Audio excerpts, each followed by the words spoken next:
Have you ever felt like you're playing a game without knowing the rules? A game where the universe seems to hold all the cards and you're just a passenger in your own life. You do all the right things. You work hard. You try to be a good person, yet you feel this quiet sense of being adrift, watching your deepest desires remain just out of reach, as if separated by an invisible wall. It's a profound and deeply human frustration, the sense that there is a secret language to reality that no one ever taught you. So, you seek it out. You turn to the endless shelves of books, the countless podcasts, the gurus promising the key to unlocking your potential. The world bombards us with these philosophies, with quick fixes and spiritual laws, creating a paradox of information that often leads to more confusion, not less. We try the affirmations, repeating words of wealth while the feeling of lack screams in the background. We build the vision boards, staring at pictures of a life that feels a million miles away. And when the results don't come, we are left with two painful conclusions. Either these principles are a lie, or we are simply broken, incapable of doing them correctly. But what if the problem was never a lack of information? What if it wasn't about your inability to apply it? What if the entire issue stems from a fundamental misunderstanding of your role in the creative process? What if intention is not something you do, but something you are? It's not a wish you shout into an empty void, or a goal you struggle towards with brute force. True intention is a state of being, à résonance fréquencie, acquiescent, powerful alignment with the creative force of the universe itself. In this journey we are about to take, we will dismantle the old ideas of struggle and force, and we will explore these profound truths not as abstract concepts, but as lived experiences. And we will do so by using one of the most powerful tools available to us in our busy lives: the audiobook. Because these are not ideas to be merely studied. They are truths to be absorbed, to be allowed to seep into the quiet corners of our subconscious. We will learn how listening can transform a daily commute, a morning run, or a simple household chore into a moment of profound learning and deep alignment. Together, we will discover how to harness the real power of intention, not by forcing outcomes or trying to control the uncontrollable, but by learning to become a conscious and deliberate partner with a universe that is always listening. To begin this journey, we must first take the word intention and cleanse it of all its common misinterpretations. We use it so casually in our daily lives, saying things like "I intend to go to the gym later," or "My intention is to finish this project by Friday." In this context, intention is merely a substitute for a plan, a synonym for a goal. But the power we are speaking of, the force that co-creates worlds, is a completely different animal. It is crucial to understand this distinction, because if we continue to treat true intention like a glorified to-do list, we will remain stuck in the paradigm of effort and struggle. Let's draw a clear line in the sand. A goal is a target, a destination you set in your mind. It's the house on the hill, the number in the bank account, the title on the business card. Goals are useful. They give us direction, but they exist in the future. And by their very nature, they imply a state of lack in the present. You are here, and your goal is over there. The entire space between is a gap of not having, a distance you must cross through effort. A desire is more primal, an emotional pull towards something. It can be vague or specific, but it often arises from a feeling of incompleteness. I desire a partner because I feel lonely. I desire success because I feel insignificant. Again, it is rooted in a perceived absence. A wish is the most passive of all, a hopeful thought tossed into the wind, carrying very little energy and even less belief. A wish is a lottery ticket, a fantasy with no real expectation behind it. True, creative intention is none of these things. It is not a destination you strive for, but a force you align with. It is not something you create with your mind, but a field of energy you tap into. This is the first great paradigm shift we must make. Imagine intention as a vast, invisible river, the river of creation itself. And it is always flowing. This river has specific characteristics, a unique current, a palpable energy. The late, great Dr. Wayne Dyer, in his seminal audiobook, The Power of Intention, described this force as having 7 distinct faces, 7 qualities that define its very nature. To understand these faces is to understand the nature of the power we are seeking to partner with. The first face is creativity, the universal mind. The source of all things is ceaselessly creative. It doesn't struggle to create. It doesn't need to be motivated. It simply creates, endlessly, effortlessly. A star is born. A cell divides. A thought appears in a mind. It is a constant, explosive, yet silent outpouring of newness. When we align with this face of intention, our own creativity ceases to be a struggle. We don't have to force ideas. We simply become a conduit for them. The second face is kindness. The force that connects all things does not operate through malice or judgment. Its nature is supportive. A tree doesn't hoard sunlight. It provides shade. A flower doesn't hide its beauty. It offers it freely. The entire ecosystem of life is a testament to an underlying principle of symbiotic support when our own intentions are infused with genuine kindness, for ourselves and for others. We are harmonizing with this fundamental aspect of the creative source.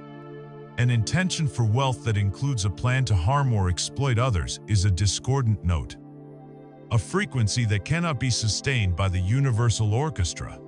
But an intention for abundance that is rooted in a desire to be kind to oneself, to one's family, and to one's community. That is an intention that resonates with the source. The third face is love. This is not the sentimental, conditional love of Hollywood movies.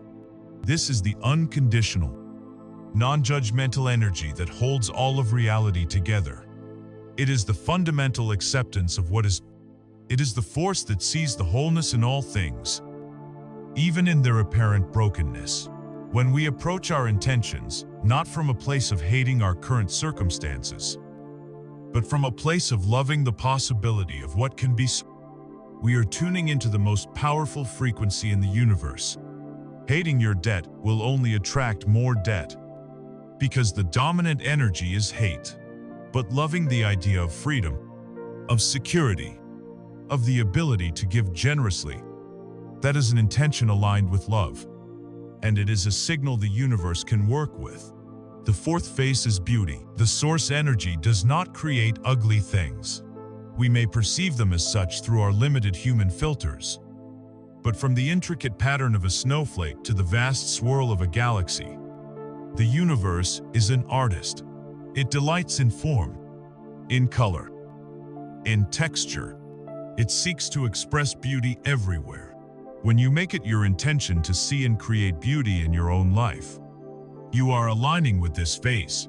This doesn't mean you must become a painter or a poet. It can be as simple as intending to see the beauty in a stranger's smile, or intending to create a beautiful, organized space in your home, or intending to bring a beautiful sense of peace to a difficult conversation. The fifth face is expansion. The universe is never static. It is always expanding, growing, evolving, becoming more. Life always seeks more life. From a single seed, a great forest can grow. The nature of source energy is to become more of itself. Therefore, any intention that is about growth, learning, and expansion is in natural harmony with this force. An intention to shrink, to hide, to play it safe, to remain small, goes against the universal current. Your desire to be more, to experience more, to become a fuller expression of who you are, is not selfish. It is the universe itself wanting to express more of its own nature through you. The sixth phase is abundance. The universe is infinitely abundant. It is not lacking in anything. There isn't a limited supply of stars, or a shortage of air, or a rationing of creative ideas. The perception of scarcity is a purely human invention, born of fear and a belief in separation. When you believe there is not enough to go around, you are placing yourself in direct opposition to the nature of reality. The source knows only overflow.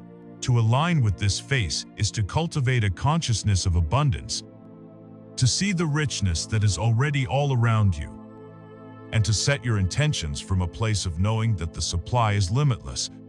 And the seventh phase, which ties them all together, is receptivity. The universal source is always giving, always offering these qualities of creativity, kindness, love, beauty, expansion, and abundance. It does not withhold them. The only variable is our willingness to receive them. The flow is constant. It is we who build the dams. Intention, then, is not about forcing the river to flow towards us. It's about dismantling the dams of our own disbelief, our feelings of unworthiness, and our cynical resistance. It is about becoming open, becoming receptive. When you listen to an audiobook like Dr. Dyer's, you begin to feel the truth of this. It's a profound shift away from the frantic, grasping energy of the ego. The ego is the part of us that believes it is separate, the part that lives in fear and is driven by a sense of lack. The ego's wants are loud, demanding, and impatient. I want that car because it will make people respect me. I want that relationship because I can't stand being alone. I want that money because I am terrified of being poor. Do you feel the energy behind those statements? It's constricted, fearful, needy. It is a broadcast of lack.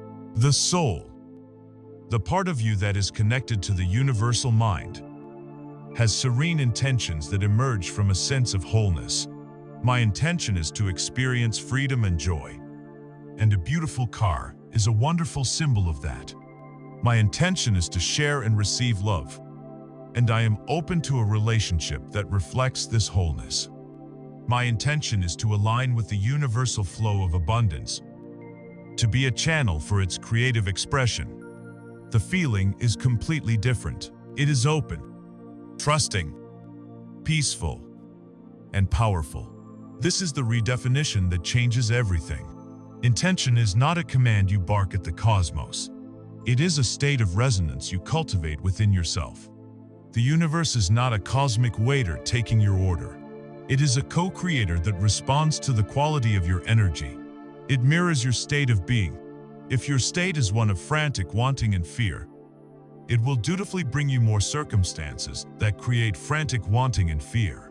If your state is one of peaceful alignment with the faces of intention with kindness, love, beauty, and abundance, it has no choice but to bring you circumstances that reflect that harmony.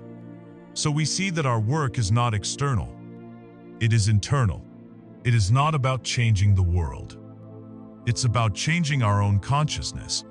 Now that we understand intention as a field of energy, as a powerful force with these specific characteristics that we must align with, a new question naturally arises. What is the nature of this universe? This creative force that we are seeking to align with? Is it an impersonal field of quantum energy? Is it a conscious entity?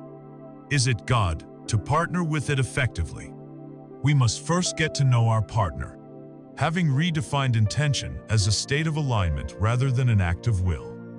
we arrive at the next monumental question. What exactly are we aligning with? The word universe is thrown around so often, it has lost much of its meaning. For many, it conjures up one of two images, both of which are profoundly limiting.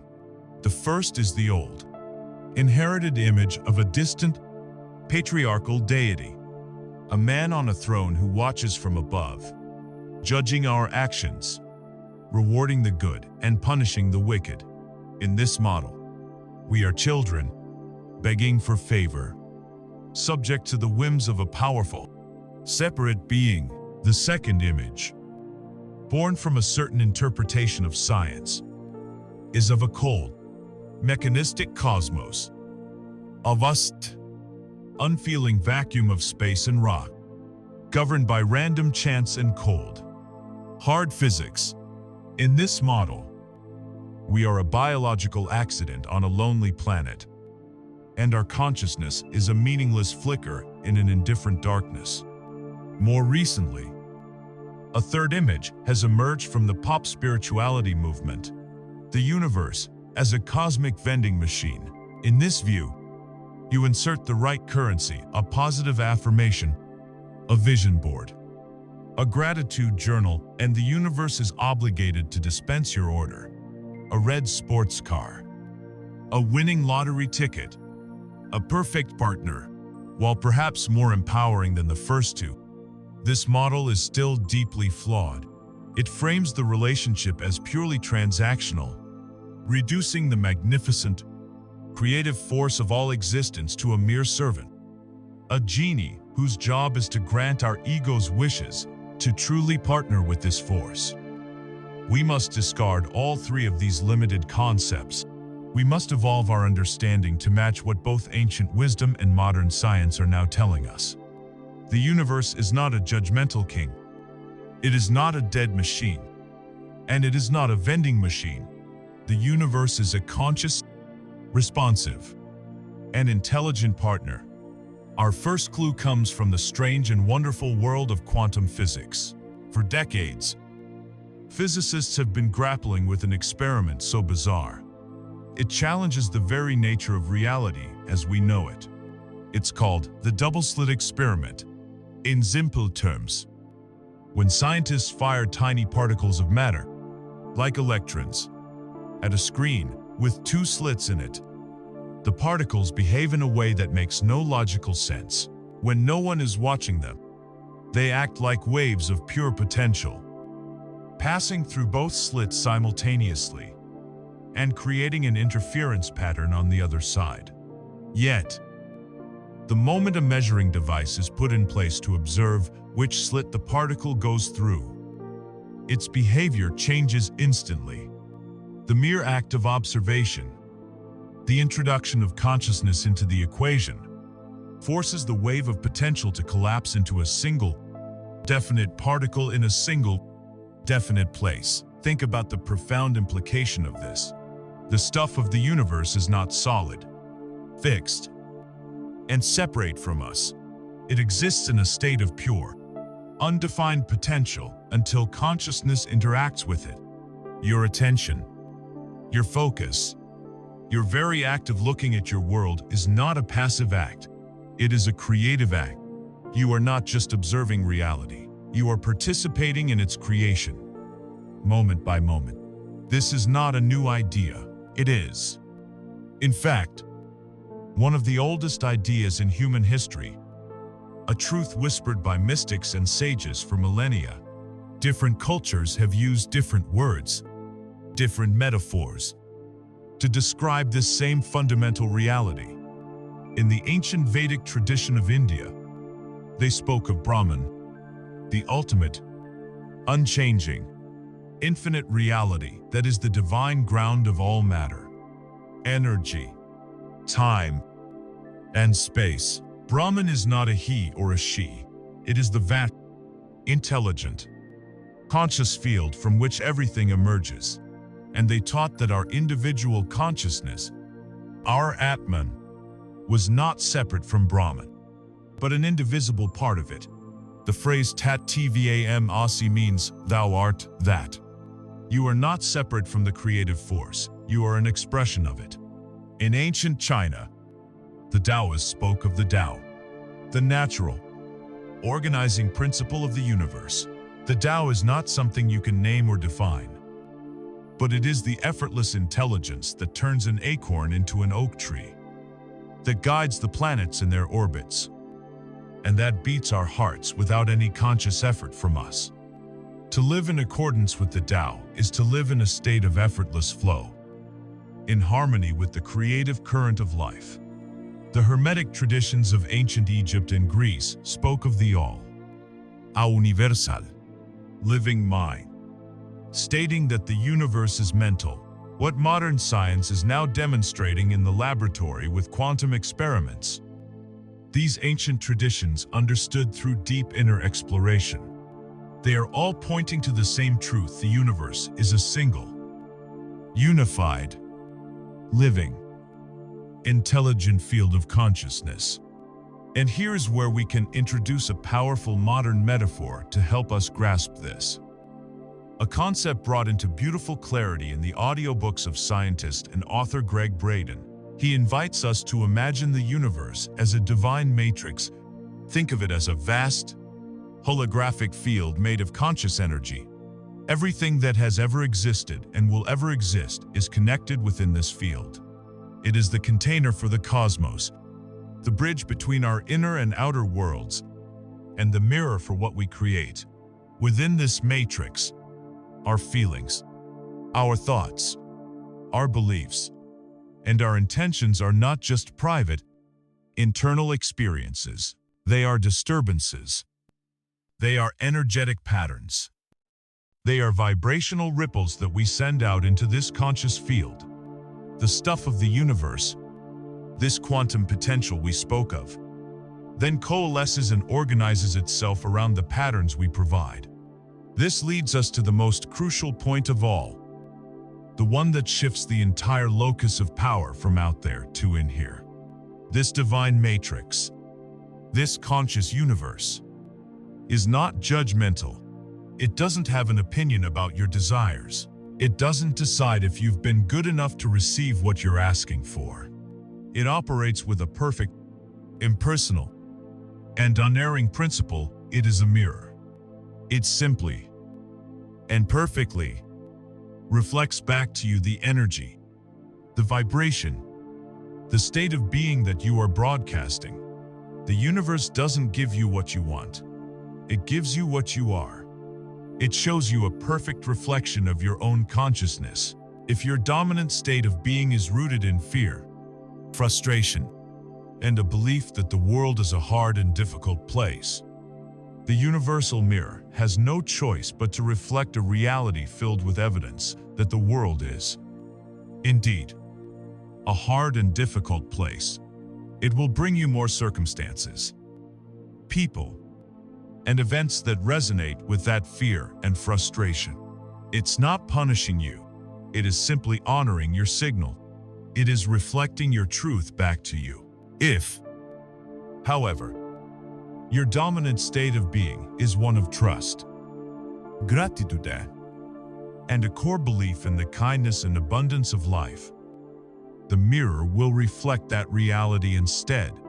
It will arrange synchronicities, open doors, and bring people and opportunities into your life that match that frequency of trust and gratitude. It's not rewarding you. It is simply reflecting your signal. This is why trying to trick the universe with hollow affirmations is utterly futile. You can stand in front of a mirror and shout, "I am thin. I am thin. I am thin" all day long. But if the mirror is reflecting an overweight image, it will continue to do so. Shouting at the reflection changes nothing. The only way to change the reflection is to change the object that is being reflected. The only way to change your reality is to change your state of being. So, let us put aside these old, disempowering images forever. The universe is not our master, nor is it our servant. It is our partner. It is a living, breathing, conscious collaborator. a sacred, intelligent mirror that gives us the ultimate power, the power to create our reality by mastering ourselves. This understanding is the foundation upon which everything else is built. It moves us from the position of a powerless victim to that of a conscious artist. Standing before the divine canvas of the cosmos, our feelings, our beliefs, and our intentions are the brushes and the paints. And with this newfound understanding of our partner, the question that immediately follows is one of language. If this vast, conscious mirror doesn't respond to our words, if it doesn't care about our begging or our shouting, how do we communicate with it? What is the language it truly understands? The answer is the language of vibration itself.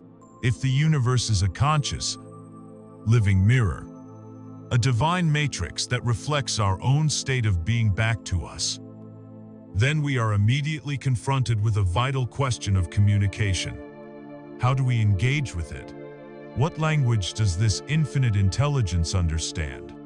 It certainly isn't English, or Mandarin, or any of the thousands of spoken languages on our planet. Words are symbols, layers of abstraction that are unique to our species. The universe operates on a much more fundamental, elemental level. It speaks the native tongue of all existence, the language that was used to form the galaxies, to ignite the stars, and to orchestrate the silent dance of life in every cell. This is the language of vibration, and learning to speak it, to become fluent in its nuances, is the single most important skill for a conscious creator. Many of us were introduced to this concept through the law of attraction, often simplified to the idea that your thoughts create your reality. But this is an incomplete truth.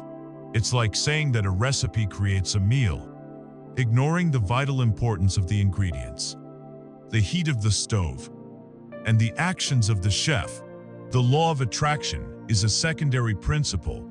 It is preceded by a much more powerful, foundational law, the law of vibration. This law states that everything in the universe is in a constant state of motion, vibrating at a specific frequency. Nothing is at rest. Your chair, the desk it rests on, the very air in the room, they all appear solid. But at the subatomic level, they are a whirlwind of vibrating energy, and that includes you. You are not a solid, static object. You are a vibrational being, a walking, talking symphony of frequencies. The law of attraction simply states that like frequencies are drawn together, therefore, you do not attract what you think about, you attract what you are. Vibrationally speaking, imagine you are a living tuning fork, precisely tuned to a specific note. When you are struck by life, you begin to hum, to resonate at that frequency. The law of attraction doesn't require you to go out and find other things that match your note. It is a law of physics that anything in the universe that is also tuned to your note will begin to vibrate in harmony with you, to be drawn into your experience. If you are a tuning fork for the note of anxious struggle, you cannot simultaneously resonate with the note of effortless flow. It is a vibrational impossibility. The work, then, is not to chase after the things you want, but to change the very note of your own being. So how is this note determined? What is the mechanism that dictates our personal frequency? It is a powerful combination of two distinct but inseparable forces: your thoughts and your feelings. Think of it this way: your thoughts are electric. They are like a radio tower, sending a specific, informational signal out into the quantum field. The thought might be, I would like to have more money. It's a clear statement of content, but by itself, a thought has very little creative power. It is the feeling behind the thought that truly matters. Your feelings are magnetic. They are the carrier wave, the power source that takes the informational signal of your thought and gives it an electromagnetic charge. This magnetic charge is what draws experiences from the field of potential into your reality. The feeling is what makes the broadcast powerful. The feeling is the prayer. Herein lies the conflict that derails so many well-intentioned people. A person might spend all day thinking the electric thought, "I want to find a loving partner." But if the magnetic feeling they are broadcasting is one of desperate loneliness, crushing insecurity, and a deep-seated belief that they are unlovable, what is the actual message being sent to the universe? The universe, being a perfect mirror, doesn't respond to the weak, electric words. It responds to the powerful, magnetic charge. And the charge is loneliness, insecurity, unlovable. And so, it dutifully reflects back more circumstances that will make the person feel lonely, insecure, and unlovable. It is a perfect, non-judgmental feedback loop. You want wealth, but you feel broke. You want health, but you feel sick. You want happiness, but you feel despair. The feeling is the truth of your vibration, and reality will always align with that truth. This understanding transforms the role of our emotions in our society.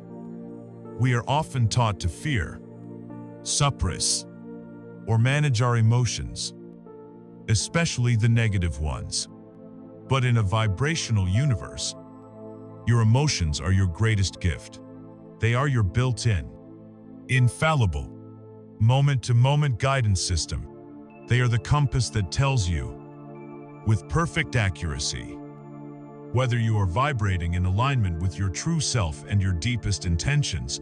When you feel emotions like joy, love, appreciation, excitement, or passion, that is your inner guidance system telling you yes. This thought, this activity, this perspective, it is in alignment. You are tuned correctly. You are broadcasting a clear, powerful signal that matches your desires.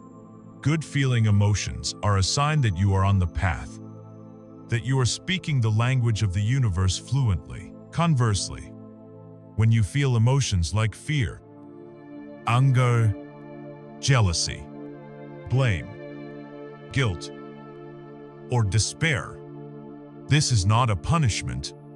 It is not a sign that you are a bad person. It is simply your guidance system giving you crucial feedback. It is a vibrational alarm bell ringing, saying, "Attention, the thought you are thinking right now, the belief you are activating, is creating a vibration that is in opposition to what you say you want. You are a tuning fork for despair, and you are asking for joy. The signals are contradictory. Please adjust your frequency." Bad feeling emotions are simply an indicator of resistance, a sign of a vibrational gap between where you are and where you want to be. In the transformative audiobooks of Esther and Jerry Hicks, which channel the teachings of a collective consciousness known as Abraham, this concept is explained as the emotional guidance scale. It's a spectrum of feelings, from joy and empowerment at the very top, down to fear, despair, and powerlessness at the very bottom. The profound insight of this teaching is that you cannot make a quantum leap from the bottom of the scale to the top. It's too great a vibrational jump. A person drowning in the feeling of despair cannot simply decide to start feeling joyful. The vibrational gap is too wide, and trying to force it will only result in more frustration and a deeper sense of failure. The work is much more gentle, much more compassionate. The only task is ever to find a thought that brings a tiny little bit of relief. A thought that helps you take one small step up the scale. For someone feeling the despair of overwhelming debt, a thought like "I am a money magnet" is an impossible lie. But what about a thought that generates anger? "I am so angry that I let it get this bad. I deserve so much better than this." Anger, while we label it as negative, is a significant vibrational step up from despair. Despair is powerlessness. Anger has energy. It has fire. It is a more powerful state to be in. Once you've stabilized in anger, Could you find a thought that leads to blame? It's the fault of the bad economy and my old boss. Blame is a step up from anger because it begins to externalize the problem. From blame, can you reach for frustration? Ugh. This is so frustrating. There must be a way out of this. Frustration is better than blame because it contains a spark of seeking a désir for a solution. And from frustration, can you find a sliver of hope? Okay, I've heard stories of people who have turned things around. Maybe it's possible for me too. Maybe. That one word, maybe, is a universe away from the certainty of despair. You have deliberately, consciously, climbed your way up the vibrational ladder. This is a process you can learn, and listening to these teachings, allowing them to play in the background of your life, is a powerful way to train yourself in this new language. It trains you to become a connoisseur of your own feelings. It prompts you to become aware of your own vibrational atmosphere. Throughout your day, you can begin to practice this. Just for a moment, pause and ask yourself, what is the climate inside of me right now? Is it sunny and peaceful? Is it a bit overcast? Is there a storm of anxiety brewing? This is not about judgment. It is about awareness. You cannot consciously change a signal that you are broadcasting unconsciously. This simple act of checking in is the first and most crucial step in becoming a deliberate creator. You are learning to read the compass. So, the universe speaks in vibration. We generate our vibration through the magnetic power of our feelings, which follow our thoughts. And our emotions are the perfect guidance system, telling us at all times what frequency we are broadcasting. We now have a grasp of the language of creation, but this raises a deeper question. Where do these feelings, these default vibrational states, come from? Why does one person's compass naturally point towards joy, while another's seems stuck on fear? They are not random. They are the direct result of our deepest, most ingrained, and often completely invisible core beliefs. To become a master of our vibration, we must first become an archaeologist of our own minds and unearth the subconscious programming that is truly running the show.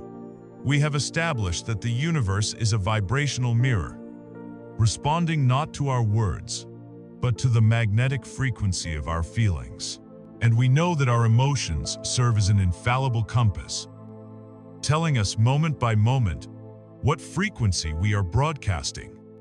This brings us to the bedrock of our entire creative power. Where do these default feelings and vibrational states originate? Why does one person seem to have a natural disposition for joy and trust, while another is perpetually caught in a storm of anxiety and doubt? This is not a matter of luck or cosmic favor. Our baseline vibration is the direct, predictable result of the most powerful, yet often invisible, force in our lives, our core beliefs. To become the master of our reality, we must first become an archaeologist of our own mind, excavating the deep, subconscious programming that is truly running the show. Imagine your mind is like a highly advanced computer. Your conscious mind, the part you're using to listen to these words, is the screen. The keyboard, the active application you are using, it is the seat of your logic, your reasoning, and your short-term goals. You use it to decide you want more money, a better relationship, or improved health. But beneath this conscious interface lies the operating system. A vast, powerful, and almost entirely hidden program running in the background. This is your subconscious mind. It stores every experience you've ever had, every sight you've ever seen, every word you've ever heard. It controls your heartbeat, your digestion, and the millions of cellular processes that keep you alive without any conscious input. And most importantly, it houses the fundamental beliefs that dictate the parameters of your entire life. Your conscious mind may be the captain giving the orders, But the subconscious mind is the massive, hidden crew that actually turns the ship. And if the crew has a different set of instructions, the ship will not go where the captain wants it to go. The vast majority of this programming was installed during a critical period in our development, roughly the first 7 to 8 years of our lives. During this time, a child's brain is predominantly operating in theta brainwave states, which is a state of high suggestibility, akin to a state of hypnosis. As a young child, you don't have the critical faculties of an adult. You can't analyze information, question its validity, or reject it based on logic. You are a pure recording device, a vibrational sponge, absorbing the world around you and accepting it as absolute truth. The beliefs of your parents, your caregivers, your culture, and your early teachers were downloaded directly into your operating system, not as suggestions, but as facts. Did you grow up hearing your parents argue constantly about the lack of money? The subconscious program installed was likely, money is a source of conflict and stress. Did you watch a parent get cheated on or abandoned? The program installed might be relationships are unsafe and lead to pain. Were you told by a well-meaning teacher that you weren't as smart as your sibling? The program is, I am not good enough. These experiences are not just filed away as neutral memories. They are etched into your being as core truths. They become the silent architects of your reality. The crucial thing to understand about the subconscious mind is that it is entirely non-judgmental. It is not good or evil. It is simply a faithful servant. Its primary directive is to create coherence between its internal programming and your external reality. It is a biological drive to make the outer world match the inner world. It will work tirelessly, 24 hours a day, to prove its programming is correct. So, if a woman has a deep, subconscious program running that says, I am not worthy of a loving, committed relationship, her conscious mind can desire a wonderful partner with all its might. She can go on dates, join apps, and say all the right things. But the subconscious crew, following its own instructions, will get to work. It will cause her to be attracted to unavailable men who can't commit. It will make her overlook red flags. It will cause her to say or do something to subtly sabotage a promising connection when it gets too close. And when the relationship inevitably fails, her conscious mind feels the pain of rejection. But her subconscious mind gets to say, see, I was right. You are not worthy of a loving, committed relationship. Program validated. It doesn't do this out of malice. It does it to maintain internal consistency. This is why conscious willpower is so often ineffective against deep-seated patterns. It's like trying to run a sophisticated new piece of software on an outdated, incompatible operating system. The system will reject it, or the program will keep crashing. You cannot create sustained outer change until you update the inner program. The first step in this process is to become a detective of your own beliefs. You must learn to bypass the denials of your conscious mind and uncover the actual programs that are running. The method is simple, but it requires radical honesty. You must start with the evidence, the persistent, unwanted results in your life. Look at the area where you feel the most stuck, the most frustrated. Is it your finances, your relationships, your career, your health? This area of struggle is your starting point. It is the scene of the crime. Now, ask yourself the golden question: what would a person have to believe, on a deep and fundamental level, for this to be their consistent reality? This question is a key that unlocks the back door of the subconscious. For instance, a man who desperately wants to be financially successful but is always struggling with debt cannot simply ask himself, do I believe I deserve wealth? His conscious mind will immediately shout, of course I do. But the evidence the debt tells a different story. As a belief detective, he must ask, what would I have to believe to constantly be in debt? He closes his eyes, gets quiet, and lets the answers surface without judgment. Perhaps it's a whisper from his childhood. Rich people are greedy and corrupt. Or maybe it's the religious teaching. It is easier for a camel to go through the eye of a needle than for a rich man to enter the kingdom of God. Or a painful memory of his father losing the family business and the shame that came with it. Leading to the belief. Trying to be successful is risky and leads to humiliation. These are the real programs. These are the instructions the crew is following. Once a belief is installed and running, the subconscious activates another powerful mechanism to keep it in place: confirmation bias.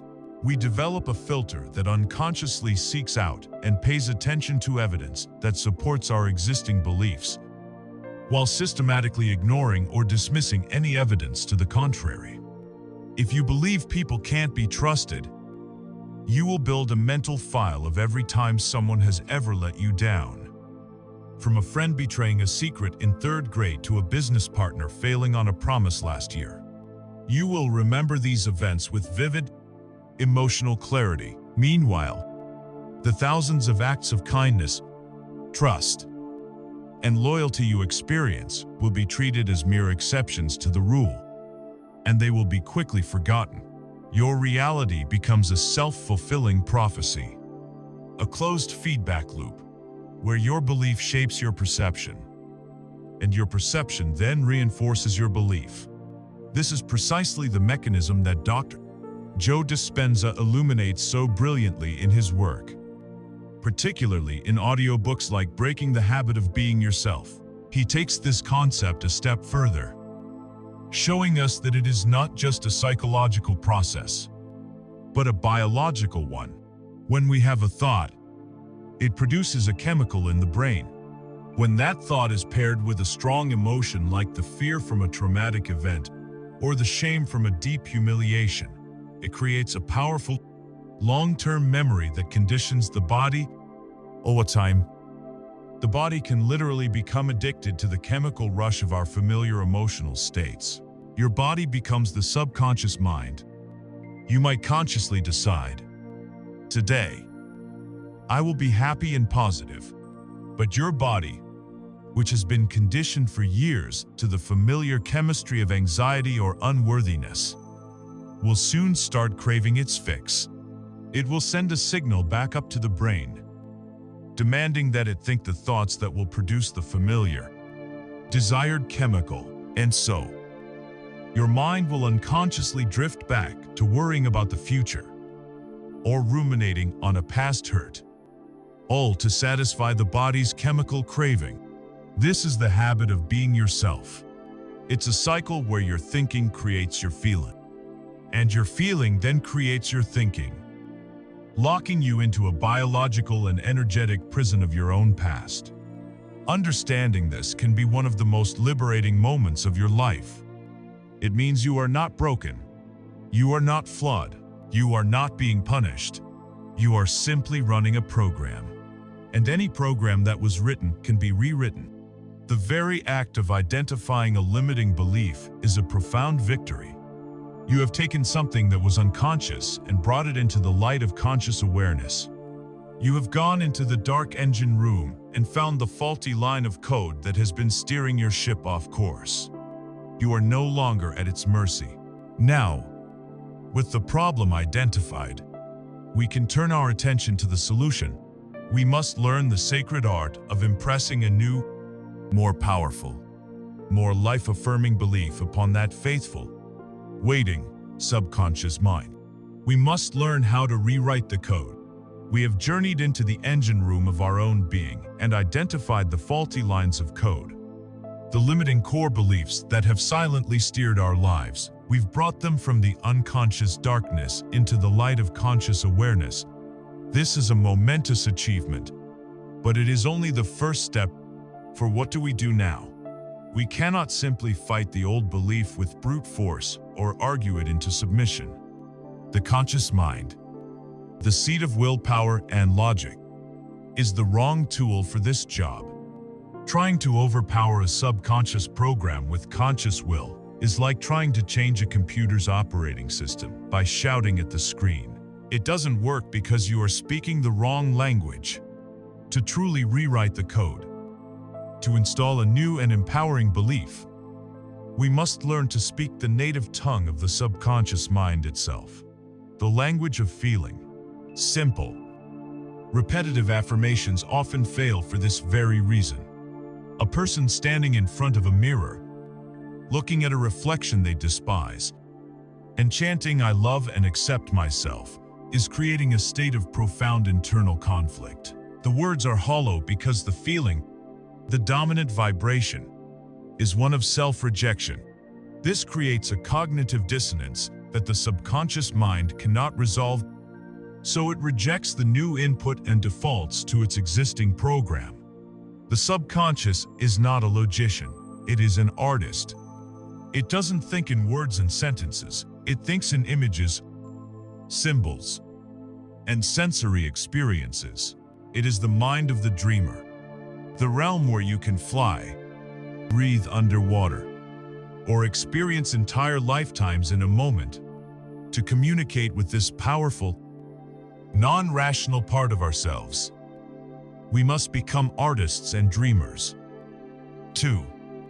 We must craft an experience so real, so vivid, that the subconscious mind accepts it as truth.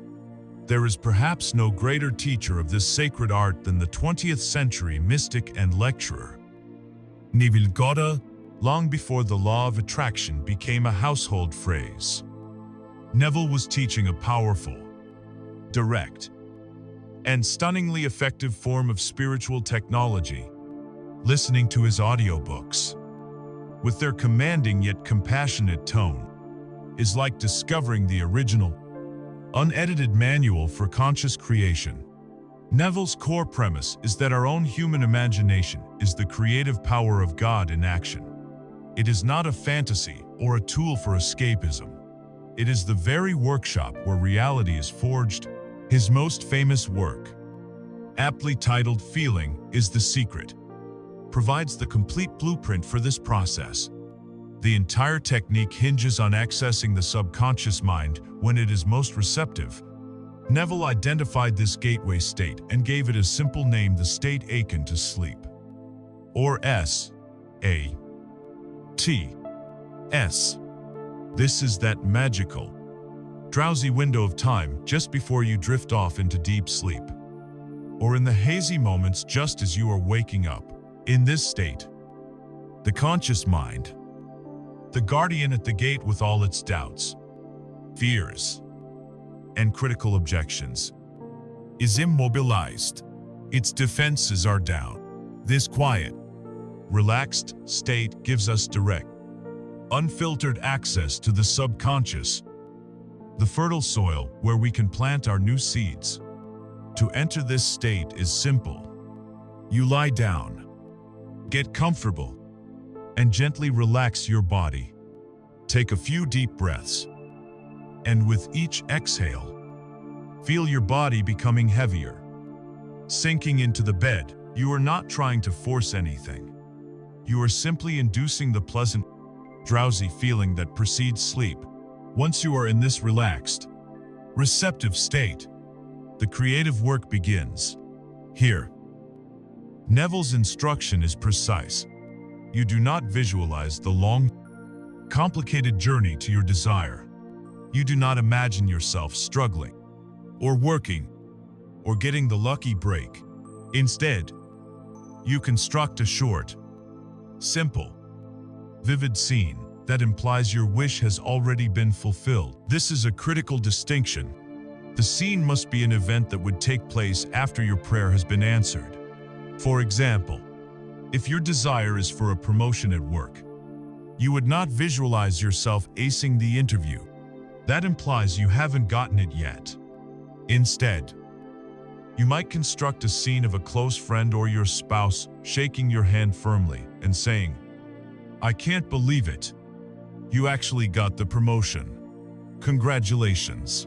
You would feel the realistic pressure of their hand in yours. You would hear the genuine excitement in their voice. You would see the joyful expression on their face. If your desire is for physical healing, you would not visualize yourself taking medicine. Instead, you would construct a scene of yourself effortlessly doing something you couldn't do when you were ill. Perhaps it's running up a flight of stairs with ease, feeling the power in your legs and the air in your lungs, or picking up your grandchild and swinging them around, feeling their weight and hearing their laughter. The scene is always in the first person. You are not watching a movie of yourself. You are in the scene, seeing through your own eyes, feeling with your own body. The scene itself is merely the vessel, the structure, the true power. The secret ingredient that ignites the entire process is the feeling. As you loop this short scene over and over in your imagination, you must infuse it with the feeling of the wish fulfilled. And what is that feeling? It is not the frantic, shocked excitement of the moment it happens. It is the calm, satisfied, peaceful, and grateful feeling that comes after the fact. When it has become your new normal, it is the feeling of relief. The quiet joy of it is done. You must saturate your being with this feeling of accomplishment. As you feel the imaginary handshake, you must also feel the genuine gratitude and satisfaction of having achieved your goal. As you feel yourself running up the stairs, you must feel the profound sense of vitality and well-being that comes with perfect health. Neville used the powerful metaphor of impregnating the subconscious mind. You take the scene and the feeling, and you loop them together, gently and without strain. Like a lullaby, you repeat the action and the feeling over and over until it takes on the tones of reality, until it feels natural and true. You are planting a new seed, a new truth, into that fertile, receptive ground. You continue this process until you drift off to sleep while still in that imaginal scene, still bathed in the feeling of the wish fulfilled. By falling asleep in that state, you are giving your subconscious mind its instructions for the night, allowing it to work on arranging the details of its manifestation while your conscious mind is out of the way. What happens after a successful session of this work is just as important. Neville taught that if the seed has been successfully planted, if the subconscious has been truly impressed, you will feel a sense of quiet confidence upon waking, a sense of relief. You will no longer feel the anxious neediness for your desire, because you have already experienced it in the reality of your imagination. You drop it. You go about your day with an inner knowing that it is done, that it is on its way. You have entered what Neville called the Sabbath, a state of rest from the creative act. You don't dig up the seed every 5 minutes to see if it's growing. You trust the process. This inner conviction is the sign that the belief has been accepted, that the new program has been installed. This is not wishful thinking. It is a repeatable spiritual technology. It is a disciplined, creative act that bypasses the limitations of the conscious mind and speaks directly to the subconscious in the only language it understands. This is how you change a core belief from, "I am not worthy," to "I am worthy." This is how you shift from "I am always struggling" to "I live in a state of grace and ease." You create a new reality within, and the universal mirror has no choice but to reflect it without. We now possess a powerful technique, a master key that can unlock any door in the mansion of our potential. But this power demands responsibility and precision. A master architect cannot work from a blurry, out-of-focus blueprint. What exactly should we be impressing upon this waiting, powerful subconscious mind? A vague desire for happiness is not enough. To build a magnificent life, we require a crystal-clear vision. The awesome power of this technique is magnified exponentially by the power of clarity. We have now arrived at a pivotal moment in our creative journey. We have unearthed the hidden programs of our subconscious mind, and we have discovered the sacred technology for impressing a new reality upon it. Using the powerful language of feeling, we possess a master key, capable of unlocking any reality we choose. Butake, no matter how powerful, is useless if we don't know which door we want to open. A master architect, given access to unlimited resources, cannot build anything of worth from a blurry, out-of-focus blueprint. This is the step where so many spiritual seekers stumble. They have the power, they have the desire, but they lack the one ingredient that focuses that power into a coherent, creative force crystalline clarity. Imagine walking into a magnificent cosmic restaurant. The menu is infinite, and the master chef can create any dish you can possibly conceive of. A waiter, representing the universe, approaches your table with a pen and pad, ready to take your order, and you say, "Oh, I'm not sure, just bring me some food, something nice." What kind of meal do you imagine you will receive? You will likely get a confused look, followed by whatever is simplest, most convenient, or leftover in the cosmic kitchen. You may get a bland, uninspired dish, or a confusing plate of contradictory flavors. This is precisely how most people approach the creative power of the universe. They send out vague, fuzzy intentions, like "I want to be happy," "I want to be successful," or "I want more money." And then they wonder why their lives are a confusing mix of mediocre results and fleeting moments of satisfaction. The universe is a perfect logistical genius, but it is not a mind reader. It cannot deliver a specific outcome from a blurry order. Clarity is power.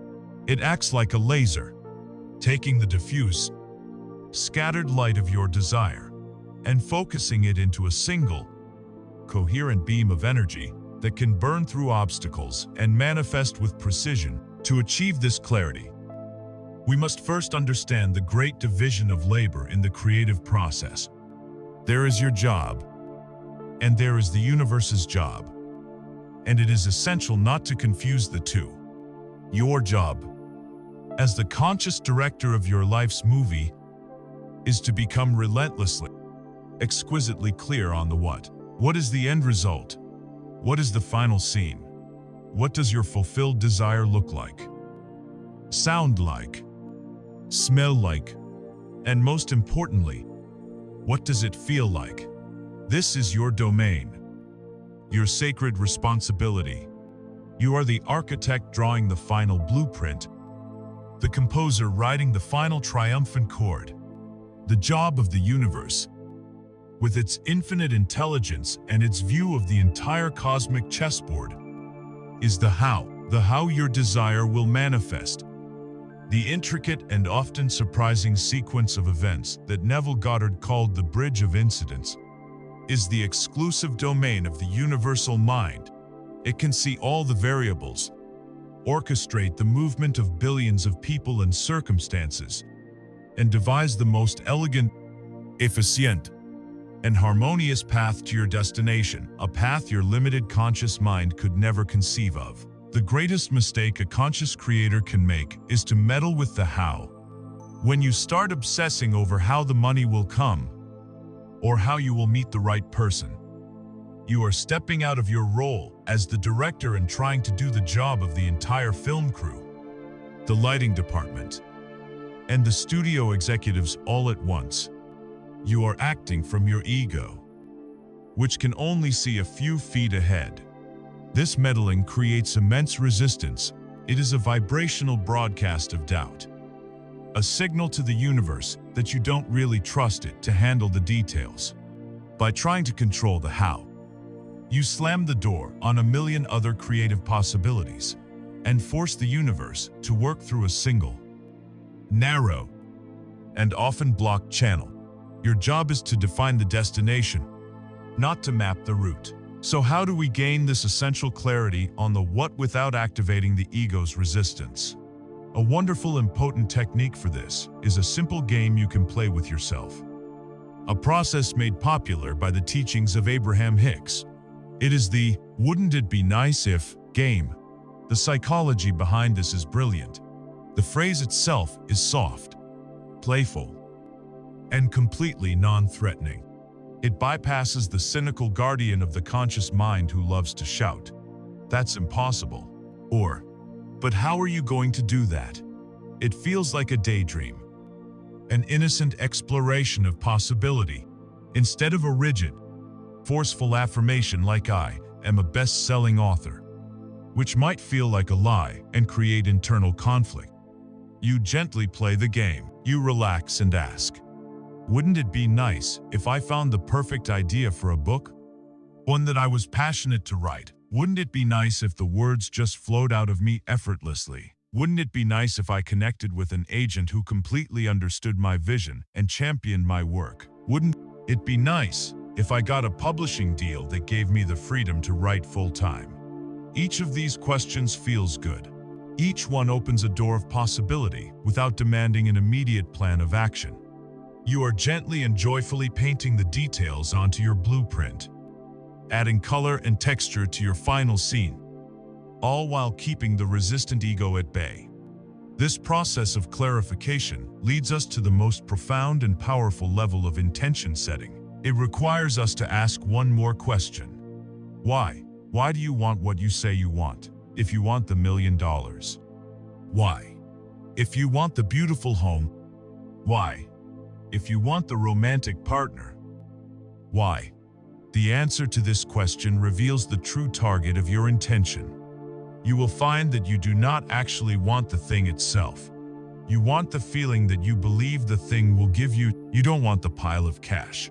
You want the feeling of security, the feeling of freedom, the feeling of ease. You don't want the person. You want the feeling of connection, the feeling of being loved, the feeling of belonging. You don't want the luxury car. You want the feeling of excitement, the feeling of vitality, the feeling of being admired. The thing is merely a strategy, one of millions of possible strategies that your conscious mind has fixated on as a way to experience a desired feeling state. When you realize this, you can liberate your creative power from the prison of specifics. Instead of intending for the $1 million, you can set a much more powerful, open-ended intention. My intention is to feel a deep and abiding sense of security and freedom in my life. Instead of focusing on one specific person, you can intend, my intention is to experience profound love, joyful connection, and a feeling of true partnership. By intending for the feeling state itself, you hand the entire strategy over to the universal mind. You are no longer telling the master chef that he must use a specific brand of flour from a specific store. You are simply describing the final taste and texture you desire, and allowing him to source the most magnificent ingredients from his infinite pantry. The universe may still deliver the $1 million, but it might also deliver an unexpected business opportunity, a passive income stream, or a change in circumstances that gives you the feeling of freedom in a way you never could have imagined. It honors your true desire, the feeling, by choosing the path of least resistance, a path that is often far more magical and grand than your limited plan. This principle of clarity is the bedrock of the work of success coaches like Jack Canfield. In his classic audiobook, The Success Principles, he relentlessly emphasizes the non-negotiable first step: decide what you want. His insistence on writing down your goals, on creating detailed lists of 101 things you want to accomplish, is a practical, grounded method for forcing this kind of clarity. He tells stories of people who transformed their lives, not through vague wishing, but by getting crystal clear about the exact income they wanted to earn, the exact adventures they wanted to have, and the exact contributions they wanted to make. This act of writing it down, of making it tangible, is a powerful declaration to yourself and to the universe. It says, This is my order. This is the blueprint. This is my destination. We have now assembled the essential components for a deliberate creation. We have the technique for impressing the subconscious, as taught by Neville Goddard. And now, we have the crystal-clear blueprint, the specific and feeling-toned intention. It feels like we have a loaded weapon, aimed at a perfectly clear target. The combination seems foolproof, an unstoppable force. And yet, there is one final, exquisitely subtle, and profoundly paradoxical piece of the puzzle we must master. For now that we know exactly what we want, we must learn how to hold that vision with unwavering faith, while simultaneously and completely letting go of our desperate, needy attachment to it. We must learn the sacred art of detachment. We stand now at a precipice, a point of profound subtlety in our creative work. We have journeyed through the mind, uncovering our deepest beliefs and learning the sacred art of impressing a new reality upon the subconscious. We have honed our desires, chiseling away the vague and the ambiguous until we are left with a vision of crystalline clarity. It feels as if we have finally aimed a powerful laser at a well-defined target. The logical next step, our ingrained human instinct, is to squeeze the trigger with all our might, to double down on our focus, to obsess over the target until it materializes. And it is here, at this critical juncture, that the great spiritual paradox reveals itself. It is here that we must learn the most sophisticated and vital skill of all, the art of letting go. Now that you know exactly what you want with every fiber of your being, you must release your desperate, white-knuckled grip on it. You must hold your clear intention in one hand, and with the other, you must open it to the wind, setting it free. This is the sacred paradox of detachment, and it is the element that separates the amateur manifester from the true master of creation. Without it, even the clearest intention, backed by the most fervent feeling, will wither on the vine. To understand why, we must first dissect the energy of its opposite, attachment. Attachment is the vibration of fear. It is a chokehold. When you are attached to an outcome, you are subconsciously sending a powerful, magnetic broadcast to the universe that says, I cannot be happy, whole, or okay until this specific thing happens. It is a declaration of your own incompleteness. This energy of neediness, of desperation, is a form of spiritual static. It constricts the very channels through which the universe is trying to deliver your good. Imagine you are trying to receive a package from a friend, but you are so anxious about its arrival that you stand on your front porch, screaming instructions, pacing back and forth, and blocking the driveway. Your frantic energy, born of your attachment, is the very thing preventing the smooth and easy delivery.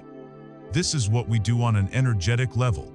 We set an intention for more money, but then we spend our days obsessing over our empty bank account, questioning every purchase, and constantly checking for a sign. We are holding the vision of wealth in our conscious mind, but we are emanating the powerful magnetic feeling of lack. The universe, being a perfect mirror, responds not to the vision, but to the vibration. It reflects our lack back to us, creating more circumstances that justify our anxiety. Detachment, on the other hand, is the vibration of faith. It is an open hand. It is the calm, quiet, unshakable knowing that once you have placed your order with the cosmic kitchen, the master chef is at work. Detachment is not indifference or apathy. This is a crucial distinction. You do not cease to desire your intention. You simply cease to be crippled by the need for it. It is an active, profound trust in the creative process and in your partner, the universe. It is the serene confidence of the farmer who plants a seed. He doesn't dig up the seed every morning to check if roots have sprouted. He doesn't stand over the soil shouting, "Grow, grow now." He plants it in fertile ground. He waters it with his attention, and then he goes about his other business, trusting that the unseen forces of life are working their magic beneath the surface. He knows that his obsessive anxiety will not make the seed grow any faster. In fact, it might lead him to overwater it, block its sunlight, or otherwise interfere with its natural unfolding.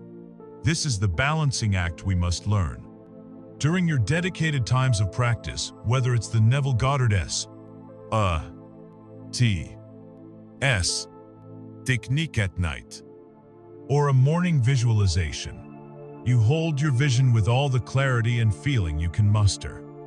You immerse yourself in the end result with joy and excitement. But then, once that practice is complete, you drop it.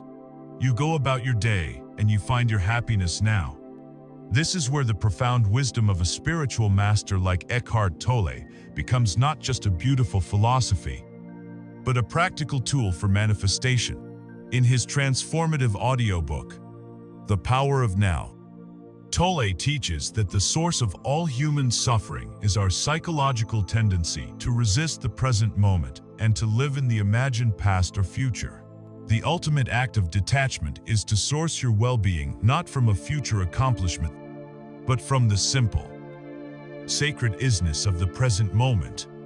If your happiness is contingent on the arrival of that promotion, that partner, or that sum of money, you are living in a state of perpetual lack. You have given your power away to a future that does not yet exist. But if you can learn to find the richness of life in this breath, in the feeling of the sun on your skin, in the taste of your coffee, in a moment of genuine connection with another person, if you can make the present moment your primary source of peace and fulfillment, you have, by definition, become detached from the outcome. The future event is no longer a lifeline you are desperately clinging to. It becomes a delightful end to a life that is already full. It shifts from being a necessity for your happiness to being a wonderful bonus, a natural byproduct of your already joyful state of being. This state of present moment awareness sends the most powerful signal you can possibly broadcast to the universe. It says, I am already whole. I am already complete. I am already happy. And the universal mirror, seeing this state of wholeness, can do nothing but reflect more circumstances, people, and events that match that feeling of joyful completion. So the paradox resolves itself. You hold the vision of your future with clarity, but you live your life with presence. You know where you are going, but you are not in a desperate hurry to get there, because you have discovered that all the richness of life exists right here where you stand. This dissolves the needy, constrictive energy of attachment and replaces it with a peaceful, magnetic, and receptive faith. It is a profound declaration of trust. It says to the universe, I have given you my blueprint. I know you are the master builder. I trust you to handle the construction, the timing, and the materials. My job now is simply to enjoy the beautiful scenery right where I am, knowing that my dream home is being built for me. This state of faithful surrender can feel passive, and it often raises an immediate and important question in the minds of those accustomed to a world of hustle and grind. Does this mean I do nothing? Do I simply lie on the couch, basking in the present moment, and wait for my desires to fall from the sky? This is a critical misunderstanding of the creative process, one that confuses detachment with passivity. True detachment does not lead to inaction. On the contrary, it makes you a clear and perfect conduit for a very specific, powerful, and effortless kind of action. It prepares you to recognize and act upon the inspired nudges of the universe itself. We have arrived at a point that demands absolute clarity, for it is here that a great and pervasive misunderstanding has led many sincere spiritual seekers astray. This is the fallacy of passivity, a misinterpretation of the law of attraction that has been cemented in the popular consciousness, often by well-meaning but incomplete teachings. The image is a familiar one. A person sits on their couch, eyes closed, visualizing a check for $1 million floating down from the ceiling. They hold this image. They feel the joy, and they wait, believing that any action on their part would demonstrate a lack of faith, a disruption of the magic. This idea that creation is a purely passive process is perhaps the single greatest distortion of this profound spiritual science. The universe is not looking for a passive audience for its magic show. It is looking for an active, engaged, and willing dance partner. Detachment is not a synonym for inaction. It is the prerequisite for the most powerful, effective, and joyful form of action. There is inspired action. To understand what inspired action is, we must first clearly define what it is not. It is not the frantic, effortful, caffeine-fueled striving that our culture glorifies as hustle. This kind of action comes from the ego. It is born from a deep-seated belief that says, "It's all up to me if I don't struggle, if I don't force it, if I don't work myself to the point of exhaustion, it will not happen." This is the energy of the rower who is desperately trying to fight their way upstream against a powerful current. It is heavy, draining, and fraught with anxiety. It is action rooted in the vibration of lack, in the terror that there isn't enough time, enough opportunity, or enough help. When you act from this place, you are sending a deafening magnetic signal of struggle out to the universe, and the universal mirror, in its perfect, impersonal wisdom, will reflect that struggle back to you, providing you with more obstacles to overcome, more reasons to feel exhausted, and more evidence to prove that life is, indeed, a hard and difficult battle. This is why people can work 18-hour days for years and still feel stuck, while others seem to achieve magnificent results with a fraction of the effort. They are not luckier, they are simply rowing with the current. Inspired action is an entirely different phenomenon. It comes from a different source. It feels different in your body, and it produces vastly different results. While forced action originates in the fearful, blundering ego, inspired action arises from the soul, from your connection to the universal mind, the source of all intuition. It doesn't feel like a chore you have to do. It feels like an energy you get to express. It is the opposite of draining. It is energizing. It fills you with a sense of excitement, of rightness, of flow. It is the gentle but unmistakable whisper of guidance that comes to you when your own mental chatter is quiet enough to hear it. What does it feel like? It can be a sudden, brilliant idea that seemingly pops into your head from nowhere while you're taking a shower or going for a walk. It can be a persistent intuitive nudge, a gut feeling that you simply must call a certain person, visit a certain place, or read a certain book, even though you have no logical reason for doing so. It can be a feeling of being pulled or drawn towards something, an effortless momentum that makes the next step feel natural and obvious. Often, inspired action feels light and fun. It doesn't carry the heavy weight of "I have to do this." It carries the joyful energy of, "Wouldn't it be fun to try this?" When you are following a trail of inspired actions, you often lose track of time. You enter that state of flow where you are so engrossed in the activity that it feels effortless. This is the universe working through you, not you working for the universe. The most challenging and crucial aspect of inspired action is that it often appears completely illogical to the conscious mind. Your goal may be to find a new business partner, but the inspired nudge you receive might be to finally clean out your cluttered garage. Your logical mind will immediately protest. That's a waste of time. What does cleaning the garage have to do with finding a partner? But the universal mind sees the entire chessboard. It knows that in the back of that garage is an old box of books. And in one of those books is a business card you tucked away years ago. And that person on the card is the exact person you need to meet.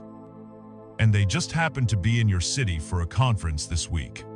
The universe connects the dots in ways we cannot possibly foresee. Our job is not to understand the entire map, but simply to trust the next step that is illuminated before us. This is why detachment is so vital. When your mind is cluttered with anxious planning and a desperate need to control the how, you cannot hear these subtle whispers of inspiration. They are drowned out by the shouting of your ego. But when you detach, when you find your peace in the present moment and trust that the plan is being handled, you become a clear radio receiver, perfectly tuned to the frequency of divine guidance. The story of how Jack Canfield and Mark Victor Hansen created the chicken soup for the Soul Empire is a masterclass in this principle. They had a crystal clear intention to get their collection of inspirational stories published and share it with the world. They were rejected by over 140 publishers in New York. If they were operating from a place of hustle, they would have concluded it was a bad idea and given up. Their energy depleted, but their action was inspired. They held a deep belief in their vision, and as if mindset that they were already successful authors. This belief was their fuel. They didn't just sit and visualize. They took massive, relentless, but joyful and guided action. Canfield instituted what he called the Rule of Five, where every single day, without fail, he would do 5 specific things to move their goal forward. He would make 5 phone calls, send 5 letters, give out 5 books to influencers.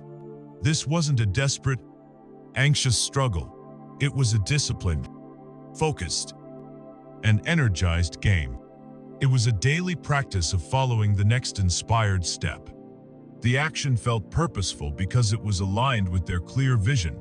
They were not trying to force a specific publisher to say yes. They were simply taking the next 5 steps that felt right, trusting that the universe would arrange the final outcome. And it did, in a way that shattered every record and exceeded their wildest dreams. They were not just working hard. They were working in a state of inspired flow. And the universe rose up to meet them with an equal measure of energy. Your path is the same. The process is one of alignment, not of force. Quiet your mind.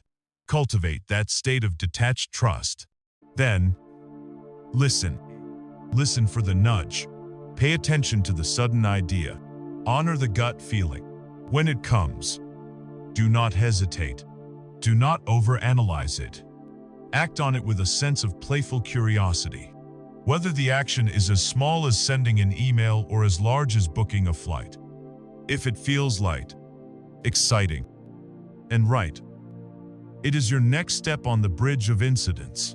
You will find that one inspired action leads to another, creating a chain reaction of synchronicity that will carry you effortlessly towards your goal.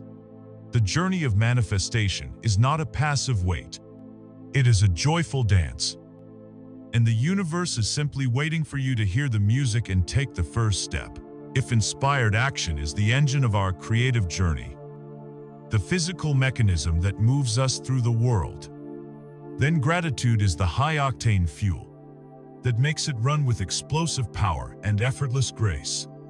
It is the supercharger of creation.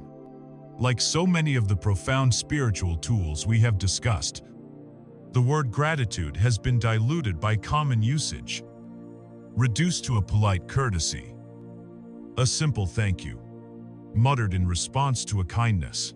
But true, radical gratitude is not a reaction. It is a cause. It is not a passive pleasantry. It is an active, creative, and world-bending force.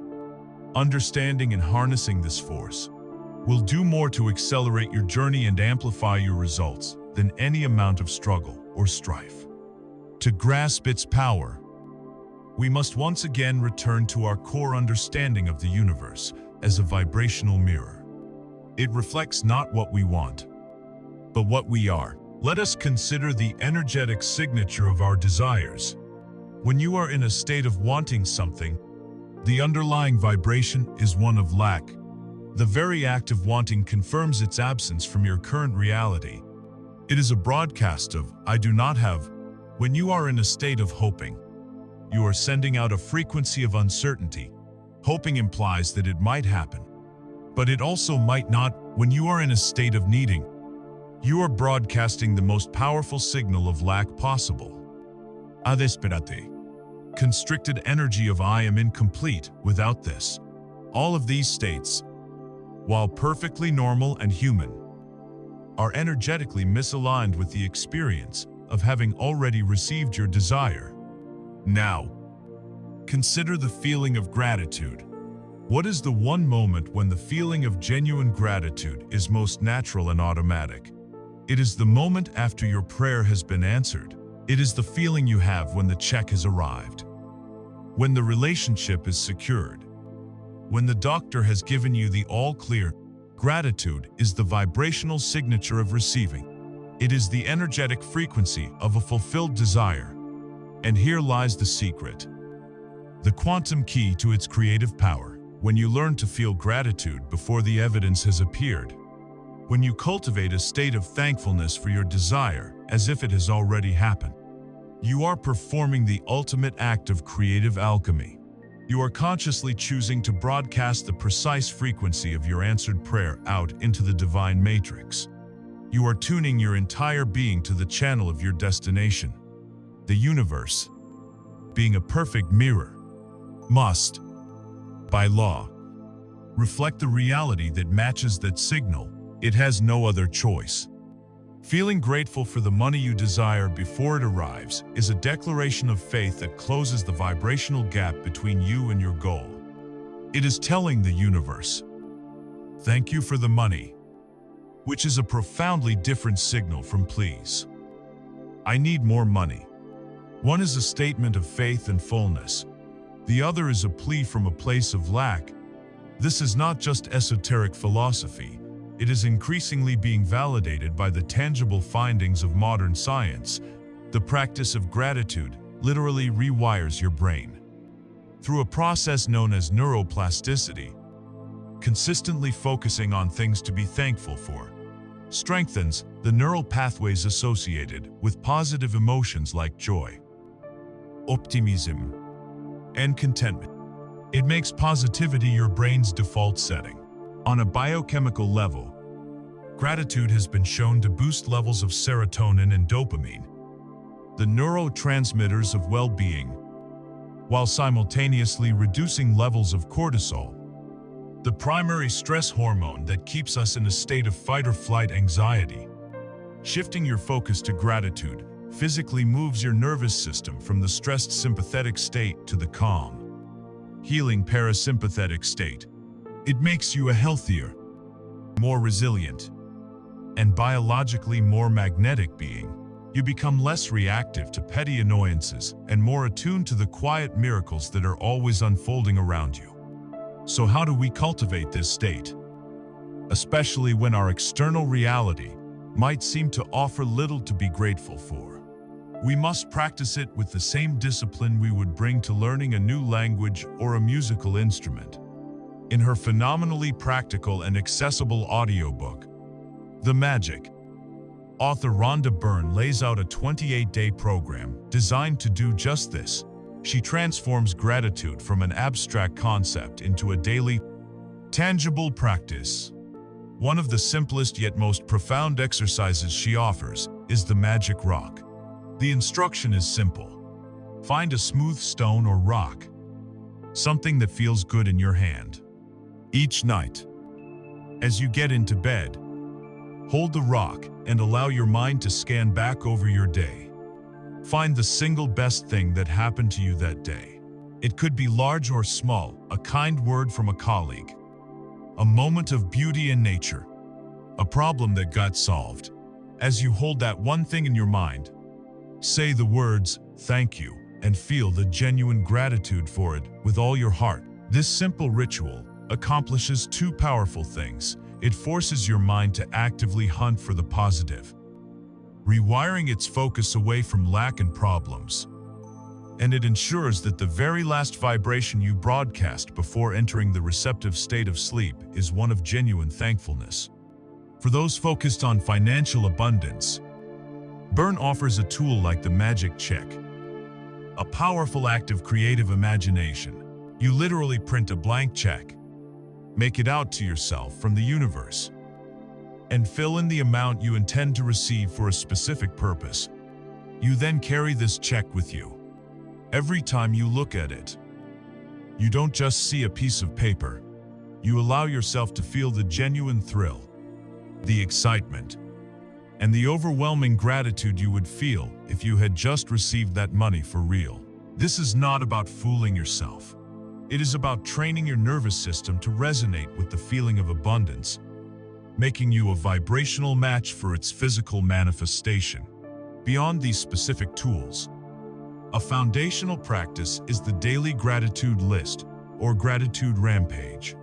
Upon waking, before the anxieties of the day have a chance to take hold, take a notebook and write down 10 things you are grateful for. The key to this practice is to not just list them, but to explain why. Don't just write, "I'm grateful for my health." Write, "I am so deeply happy and grateful for my health, because it allows me to move freely, to work with energy, and to experience the joy of being alive in this world." The why is what generates the authentic emotion. The why is what turns a mundane list into a powerful vibrational offering.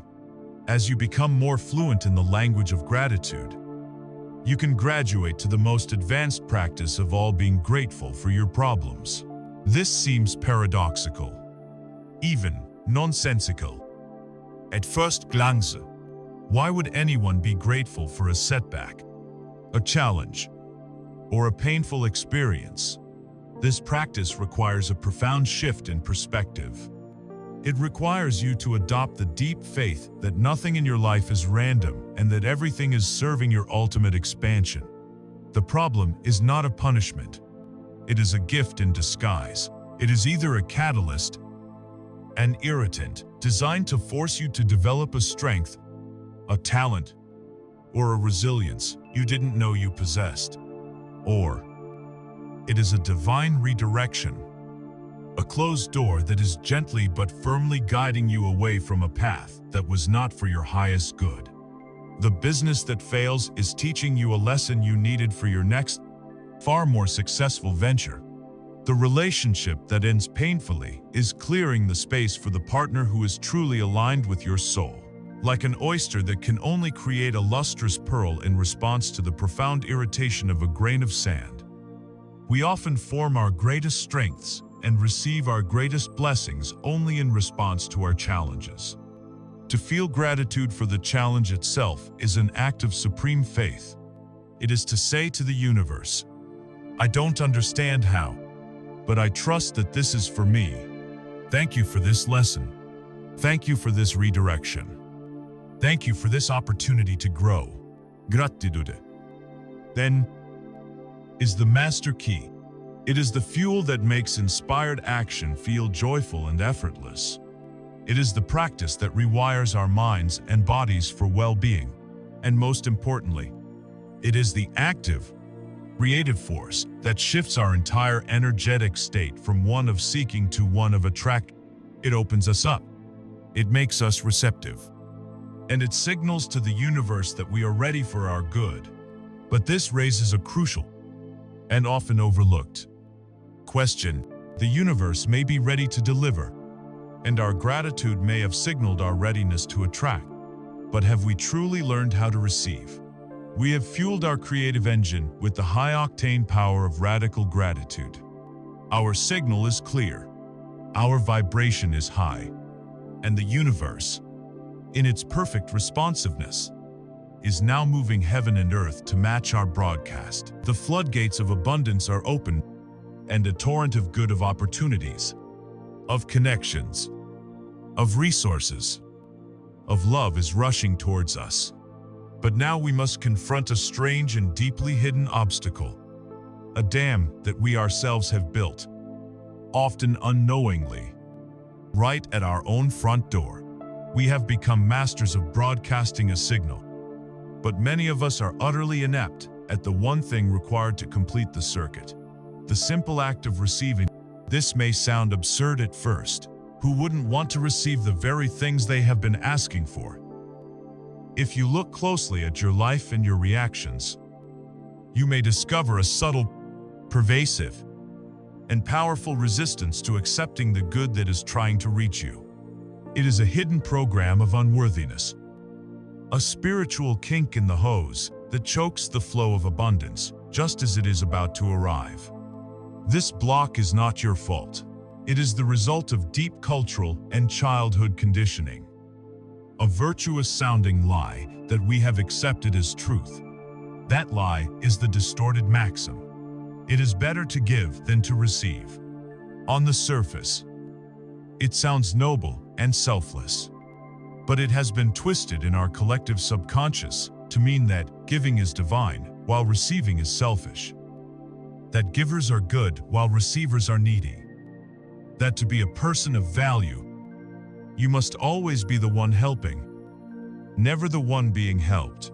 We have been taught to associate receiving with taking, with weakness, with being a burden.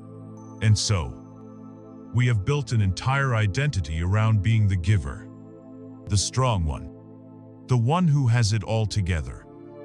And in doing so, we have energetically shut ourselves off from the infinite generosity of the universe. How can you spot this hidden saboteur in your own life? The symptoms are common, relatable, and often disguised as humility.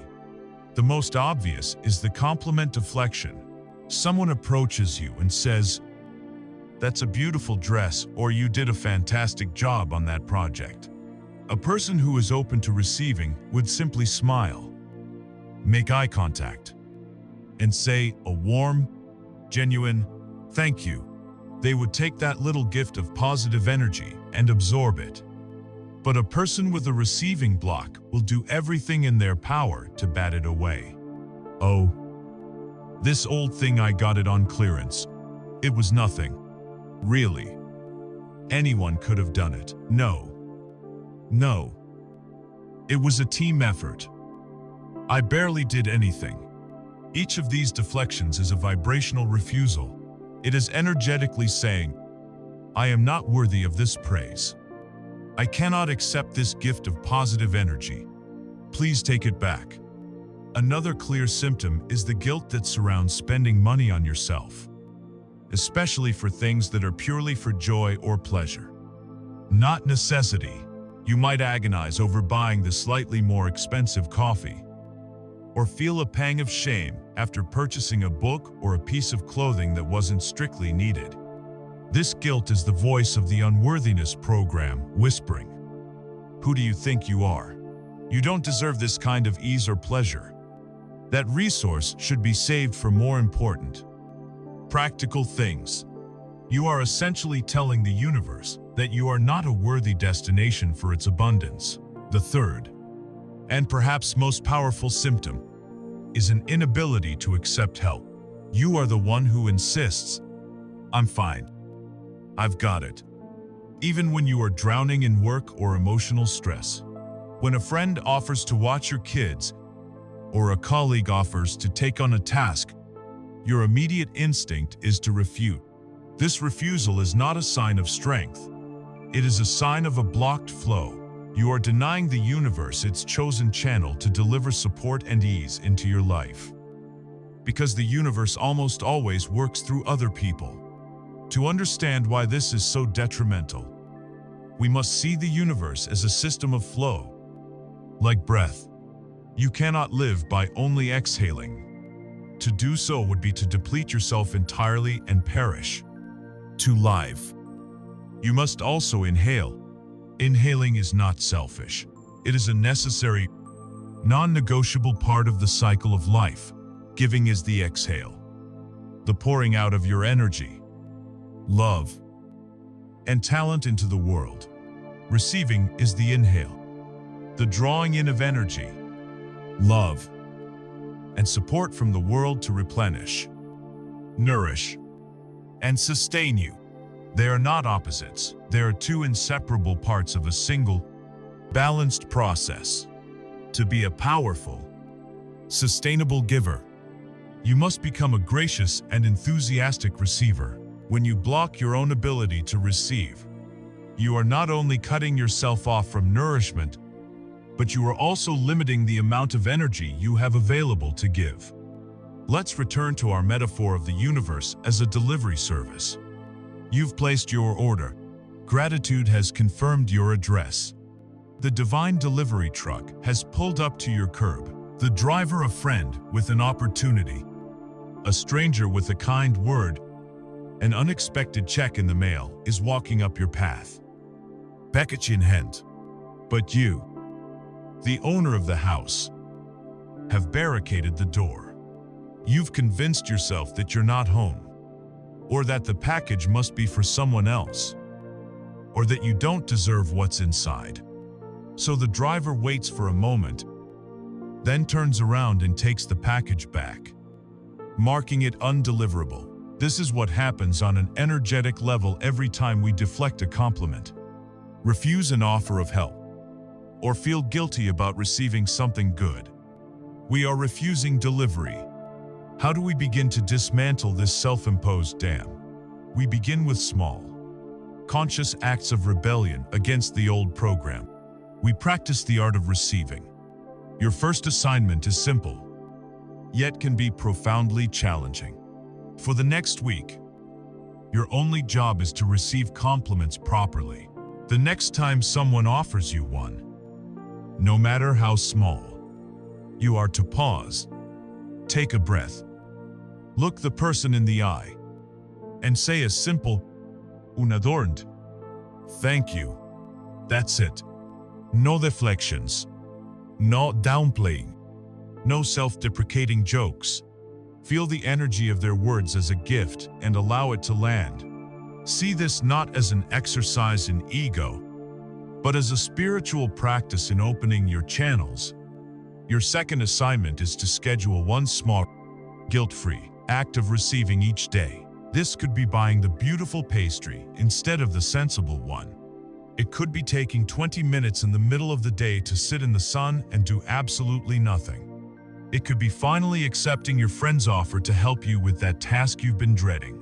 As you do it, consciously tell yourself, I am open and willing to receive. I am a worthy recipient of ease and joy. You are training your nervous system, teaching it that it is safe to receive, that receiving is a form of self-love, not selfishness. You are, gently, brick by brick, taking down the dam. This process of learning to receive is an act of profound courage. It is you finally declaring your worthiness to the universe, not just with your words, but with your actions. It is you agreeing to become a full partner in the creative dance, willing not only to give, but also to be given to. But be aware, as you begin to tear down this dam, the waters that have been held back for years will begin to flow. And this new flow will inevitably stir up the mud and silt that has settled at the bottom. As you start to consciously say yes to the good in your life, you will awaken the parts of you that have been programmed to say no for a lifetime. The old guardians of your reality, the deep-seated fears and doubts, will not go down without a fight. They will rise up to challenge this new state of openness. And you must be prepared to meet them. As we courageously begin to tear down the dams of our own unworthiness and practice the art of receiving, an ancient and powerful alarm system is triggered deep within us. The new, high-frequency energy of joy, abundance, and ease begins to flow into a system that has been conditioned for years, perhaps a lifetime, to a reality of struggle and lack. And this new energy, wonderful as it is, feels unfamiliar to the primitive, survival-oriented part of our psyche, the ego. The unfamiliar is synonymous with the unsafe. It is at this precise moment that the guardians of your old reality will rise from the shadows. Their names are fear and doubt. They will appear as a knot in your stomach, a tightness in your chest, a cascade of anxious thoughts designed to pull you back from the precipice of change and return you to the miserable but predictable comfort of what has always been. It is absolutely crucial to understand the nature of this experience.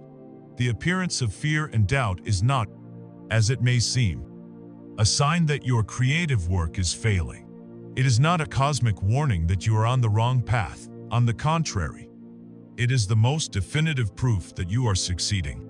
It is the unmistakable sign that you are stretching beyond the boundaries of your old self. And the old structure is beginning to creak and groan under the pressure of your expansion. These guardians are not malicious entities wishing you harm. They are ancient, well-intentioned, but profoundly misguided security guards whose sole job description is to maintain the status quo.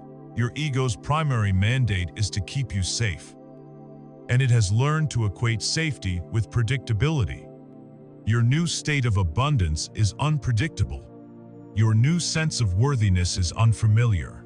Therefore, these guardians rush to the scene, waving their red flags of anxiety and whispering their litany of doubts. Who do you think you are? This is too good to be true. You're going to lose it all. You don't deserve this. It's going to end in disaster. Just like last time, their goal is simple: to scare you back into your small, familiar, and safe box. Our natural human instinct, when confronted with these uncomfortable feelings, is to fight back. We try to suppress the fear, to argue with the doubt, to use willpower to bludgeon the anxiety into submission. We grit our teeth and tell ourselves, "I will not be afraid, I will be positive." But this approach is not only ineffective, it is counterproductive. It is based on a fundamental misunderstanding of a universal law: what you resist persists. Imagine trying to hold a beach ball underwater. The harder you push it down, the more latent energy you create, and the more forcefully it will eventually erupt to the surface, often at a moment when you are least expecting it. Fighting with your fear is like wrestling with a ghost. You cannot win, and the struggle itself drains you of the very energy you need for your creative work. Arguing with the doubt only gives it more of your precious attention, validating its existence and making it stronger. To truly move beyond these guardians, we must learn a new way, a path of radical acceptance and gentle, compassionate curiosity. The antidote to resistance is not more force.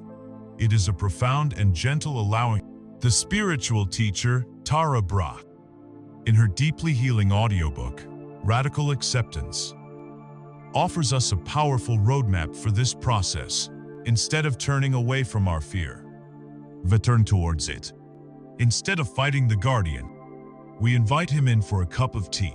The first step is to simply acknowledge its presence without judgment. Ah, there you are. I recognize you. That feeling in my chest, that is fear. You give it a name. You see it for what it is. The next step is a radical one. You allow it to be there. You stop trying to change it, fix it, or get rid of it. You breathe into the physical sensation of the fear, giving it space. You let the beach ball float on the surface of the water next to you instead of trying to drown it.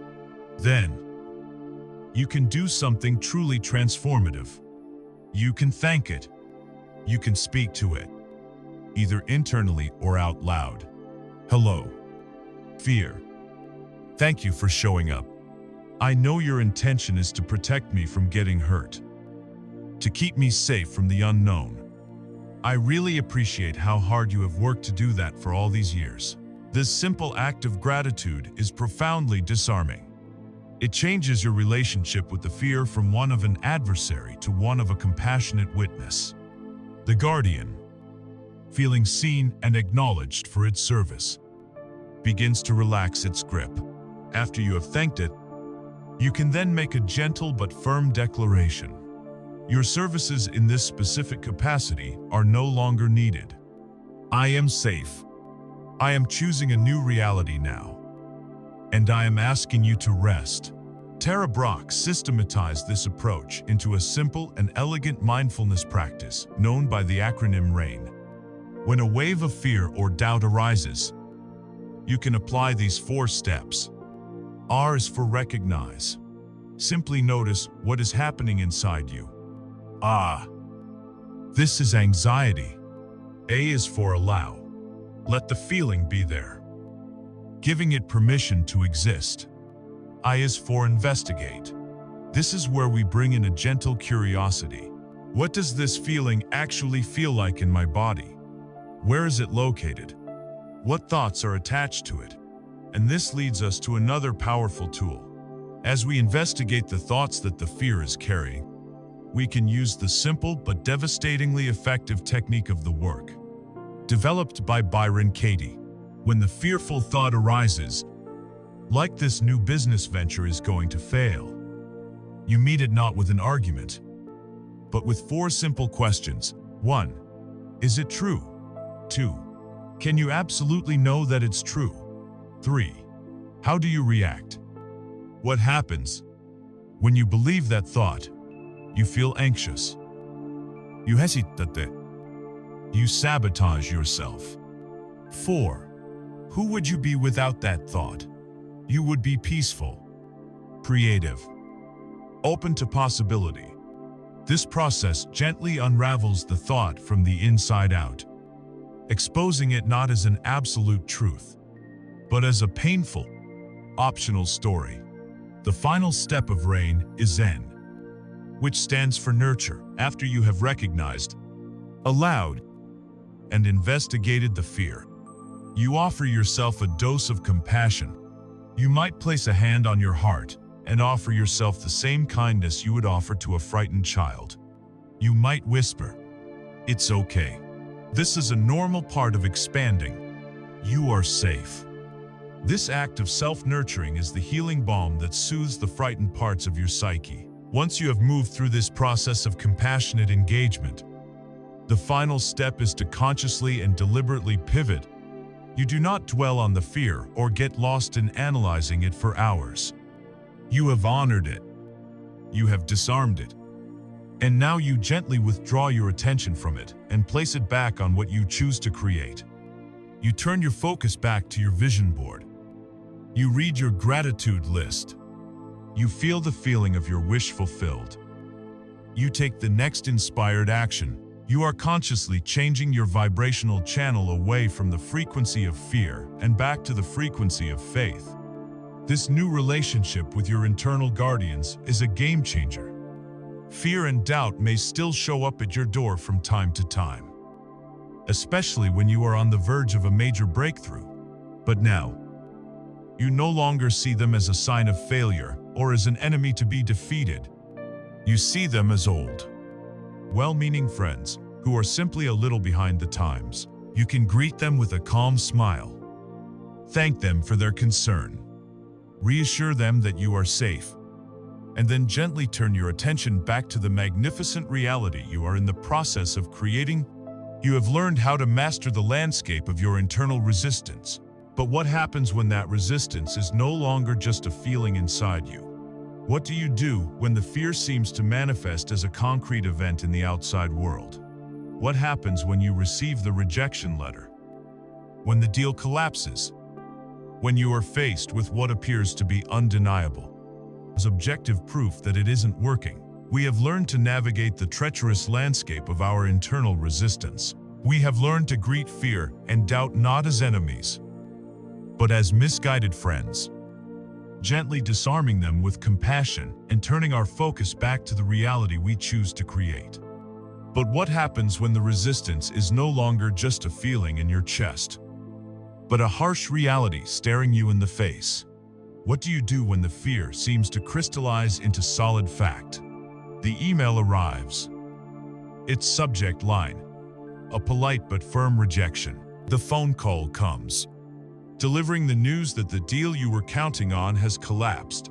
You receive what appears to be undeniable, Objective. External proof that your creative work is failing. This is the moment of truth. This is the final exam of your faith. It is in this crucible of disappointment that you will discover whether you are merely a fair-weather creator or a true master of the art. Our immediate, deeply conditioned human reaction to these moments is to see them as failure. A verdict has been rendered. The universe has looked at your desire and has stamped it with a big red no. The sinking feeling in your gut tells you that you were foolish to believe that the cynics were right all along, and that it's time to retreat back to the safety of lowered expectations. But in a conscious, responsive universe, there is no such thing as failure. There is only feedback. The unwanted result is not a verdict. It is a diagnostic report of exquisite accuracy. The universe is not shouting no. It is calmly and precisely holding up a mirror and saying, "This is the vibrational signal you are currently broadcasting.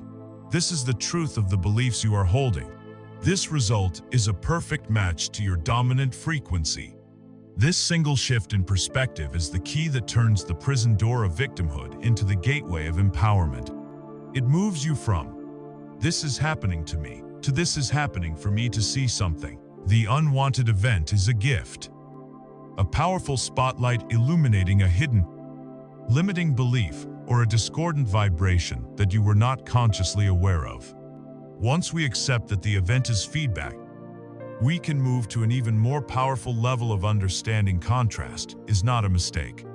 It is a vital and necessary part of the creative process. The teachings channeled by Esther Hicks through the consciousness of Abraham speak of this phenomenon with beautiful clarity. They teach that when you experience something you do not want, a moment of contrast, you automatically and often unconsciously give birth to a new and more specific desire for what you do want. This is called launching a rocket of desire. The unwanted experience is not a sign of your failure.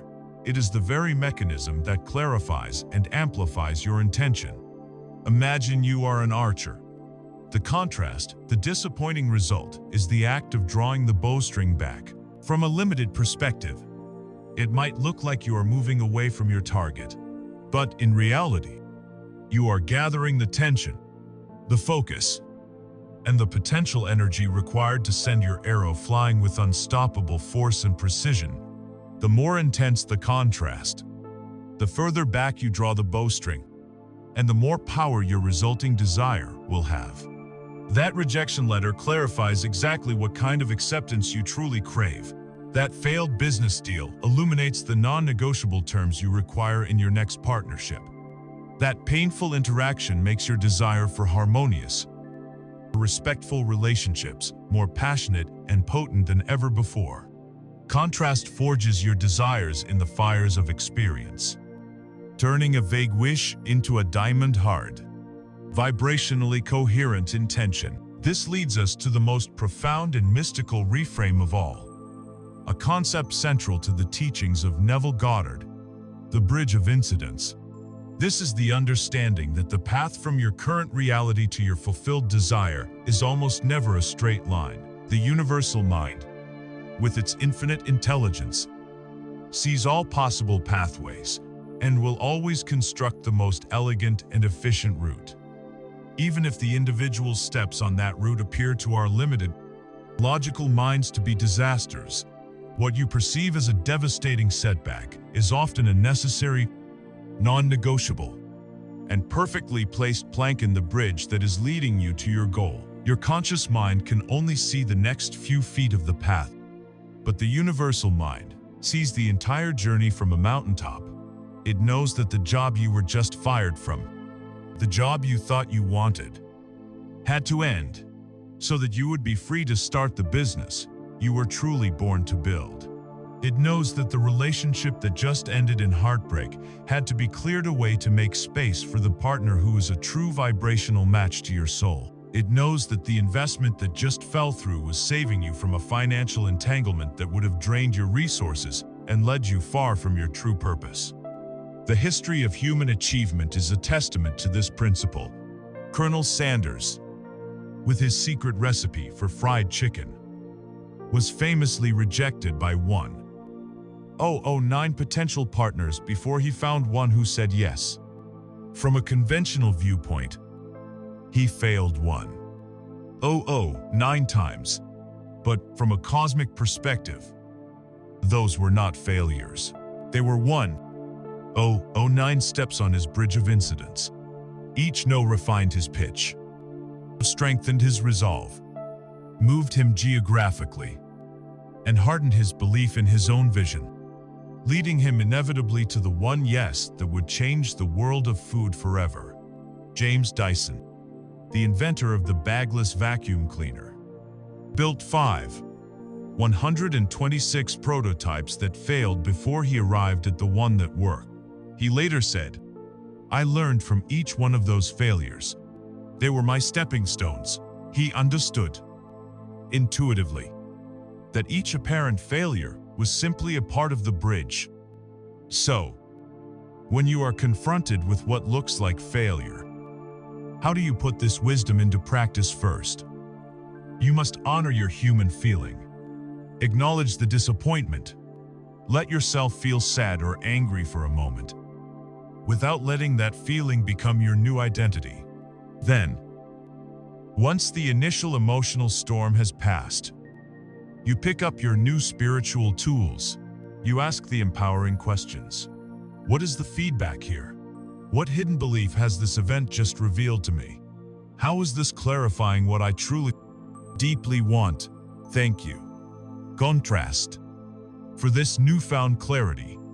And finally, you make the declaration of faith. I do not understand how, but I trust that this is a necessary part of the bridge. This is not a roadblock. It is a redirection onto a better, more magical path. You then use the raw emotion of the contrast, the frustration, of the disappointment, and you channel it. You relaunch your desire, your rocket, now more powerful and specific than ever before, and you reaffirm your unwavering faith in the final outcome. The universe does not make mistakes. It does not play tricks. It is a faithful partner, guiding you along the path of least resistance to your highest good. Your journey is not a simple commute. It is a grand, epic adventure, and every plot twist, every unexpected turn, every apparent disaster is a vital part of a story that is guaranteed to have a magnificent ending, if only you have the courage to keep turning the page. Your next task is to learn to trust in a timeline that is not your own, to surrender your desperate need to control the when. We have come to accept one of the most liberating truths of the creative process.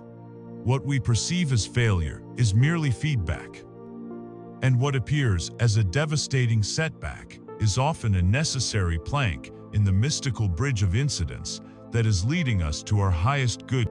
This understanding brings a profound sense of peace, but it also, almost immediately, gives rise to the most human and persistent question of all. How long is the bridge? When will I get there? When will my desire manifest? This obsession with the when is the final and most formidable guardian at the gate of our fulfilled desire. It is a grand illusion, a self-imposed prison built from our limited, linear perception of time, and learning to dissolve its walls is the ultimate act of spiritual surrender and creative power. As human beings navigating a three-dimensional world, our minds are conditioned to perceive time as a straight line, a fixed track upon which we travel from a finished past, through a fleeting present, into an unwritten future. This model is useful. It allows us to schedule appointments, to learn from our history, and to plan for tomorrow. But it is a tool for navigation, not a reflection of ultimate reality. From the perspective of the universal mind, the quantum field where all potentials exist simultaneously, time is not a line, it is an ocean. The past, present, and future are not separate locations, but interwoven currents within a single body of water. Everything is happening now. The reality where you are struggling and the reality where your desire is fulfilled are not separated by a great distance of time, but by a difference in vibration. The universe does not need time to create. It needs alignment. When we set an intention and then immediately demand to know when it will arrive, we are operating from a place of deep misunderstanding and profound distrust. Impatience is not a minor character flaw. It is a powerful form of doubt. It is you, the architect, handing a magnificent blueprint to the master builder, the universe, and then standing over its shoulder, tapping your foot, and saying, "Are you sure you're doing that right? Shouldn't it be happening faster? My plan looks better." It is a vibrational broadcast that screams, "I don't really believe this is going to happen. So you need to show me proof right now." This anxious, controlling energy is a form of spiritual static. It constricts the flow, muddies the signal, and paradoxically, it is the very thing that creates delay. You cannot rush a masterpiece. The universe is not just arranging your desire, it is orchestrating a symphony. It is coordinating the movement of billions of other people, aligning opportunities, clearing old energy, and preparing you to be the person who can actually receive and sustain the very thing you have asked for. Your impatience is like a single violinist in the orchestra, standing up and demanding that the symphony be played at their frantic tempo, disrupting the harmony of the entire production. To release this attachment to time, it is incredibly helpful to embrace the concept of a gestation period. In nature, we accept this principle without question. A farmer knows that if he plants a carrot seed, it will be ready to harvest in a matter of weeks. But if he plants an acorn, he knows it will take many years for it to grow into a mighty oak tree. He does not get angry at the acorn for not being a carrot. He understands that different creations have different, natural, and necessary cycles of growth. A human mother understands that a baby requires a 9-month gestation period. She does not demand that the baby arrive in 3 months because she is impatient. To do so would be to harm the very creation she desires. Our intentions operate under the same natural law. A simple intention, like finding a parking spot, has a very short gestation period.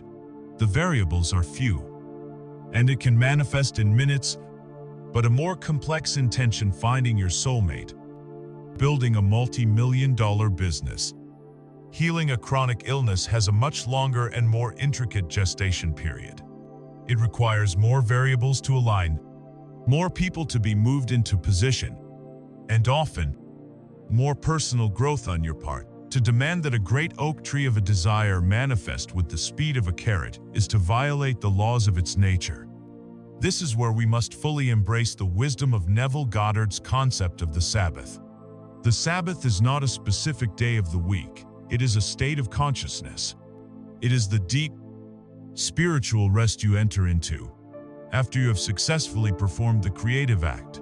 Having gone into your imagination, having felt the feeling of your wish fulfilled with such vivid reality that you have successfully impregnated the subconscious mind, your work is done. You have planted the seed.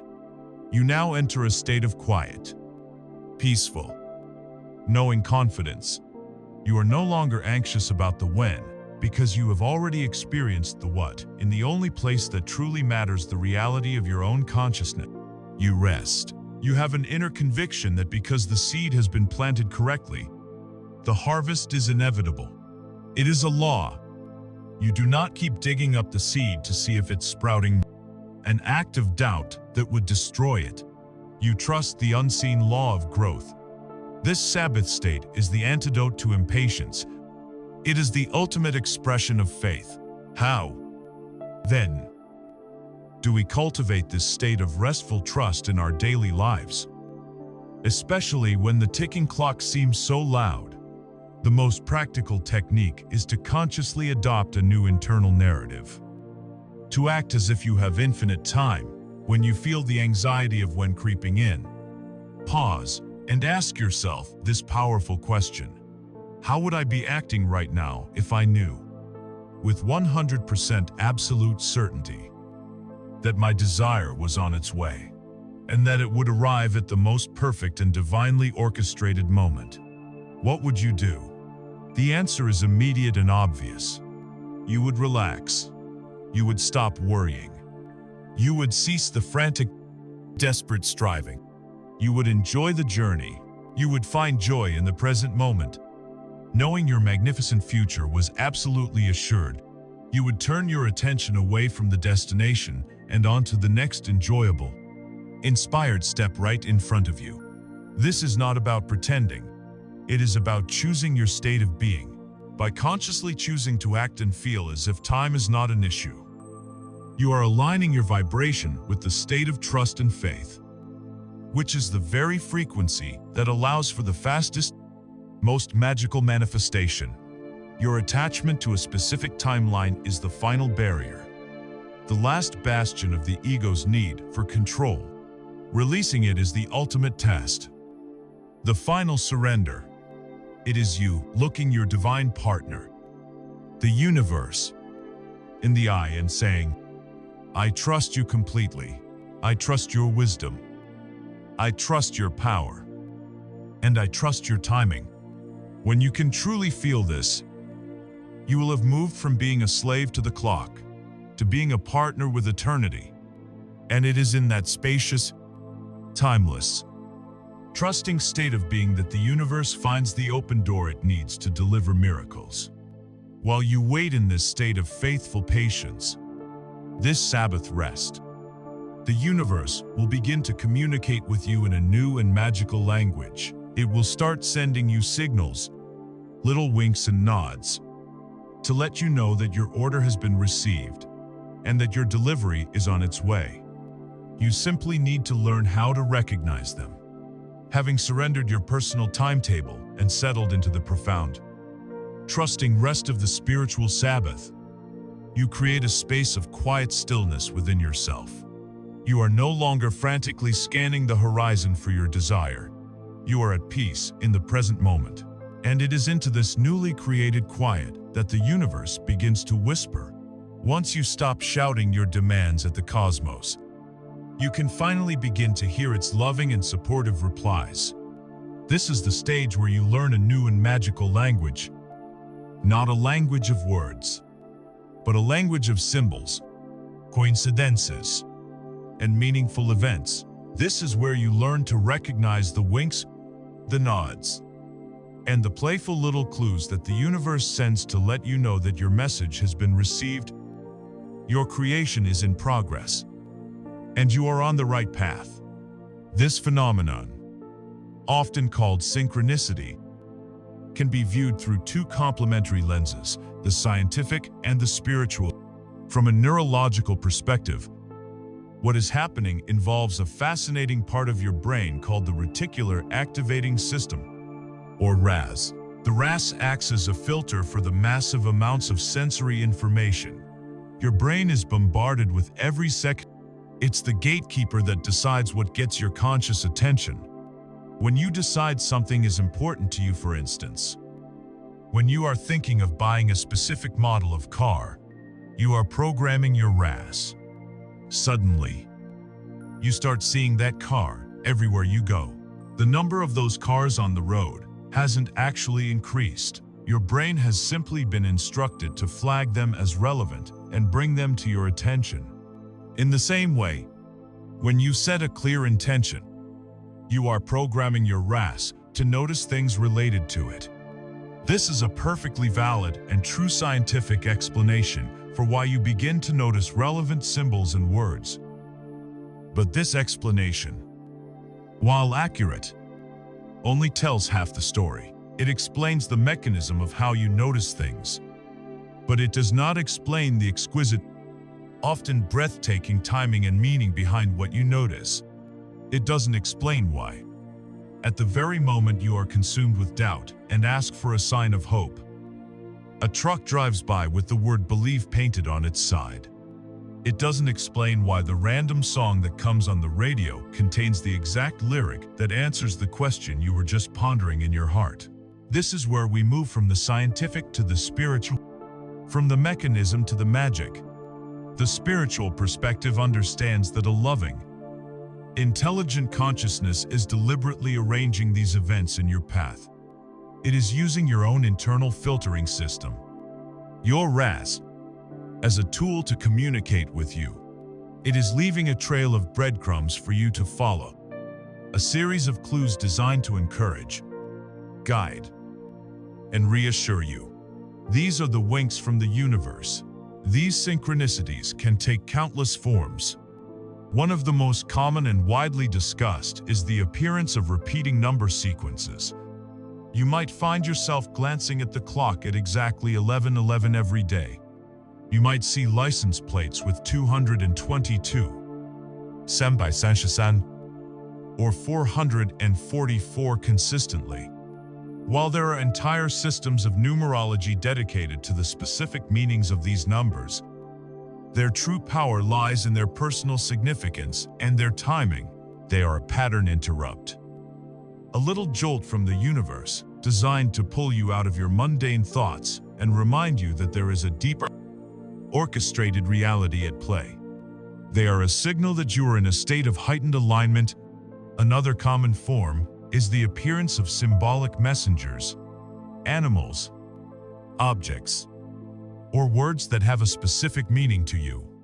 You might have a deep connection to hawks as a symbol of vision and freedom. In a moment of feeling trapped and confused about your path, you might look up to see a hawk circling effortlessly overhead.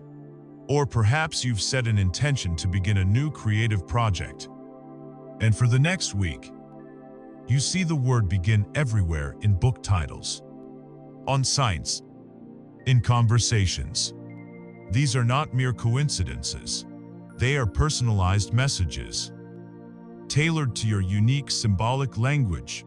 This idea of a life guided by meaningful coincidences is the central theme of James Redfield's spiritual adventure novel, The Celestine Prophecy.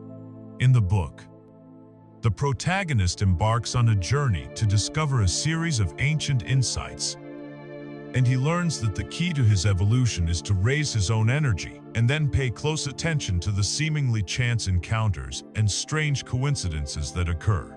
He learns that these events are never random, but are always guiding him toward his next crucial experience, his next important personal discovery. Your life is your own personal Celestine prophecy. When you are in alignment, the universe will orchestrate these perfect coincidences to guide you, but you must cultivate the awareness to perceive them. You might overhear a snippet of a conversation from strangers walking past you that contains the exact answer to a problem you've been wrestling with. You might feel a strange, illogical urge to visit a particular bookstore, only to have a book literally fall off the shelf at your feet. A book that contains the very information you need for your next step. Learning to interpret this language is an art, and it comes with a few essential rules. The first and most important rule is do not go hunting for signs. A desperate search for signs is an act of doubt. It is you saying, "I don't trust the process, so I need constant external validation." This needy energy actually clouds your perception and makes it harder to see the real signs. True synchronicities appear most clearly and frequently when you are in a state of relaxed, open, detached awareness. They come to you, you don't go to them. The second rule is that the meaning of a sign is determined by the feeling it gives you. You don't need a special dictionary to interpret these symbols. A true sign will land with a little zing of resonance, a feeling of, "Oh, wow," a quiet chill up your spine, or a sudden sense of peace and knowing. If you have to strain to find a meaning or logically force a connection, it's likely just a random event. Trust your intuitive hit. The feeling is the confirmation. The third and most crucial rule is to understand the purpose of these signs. Signs are not fortune-telling. They are not a guarantee that your desire will manifest on a specific day or in a specific way.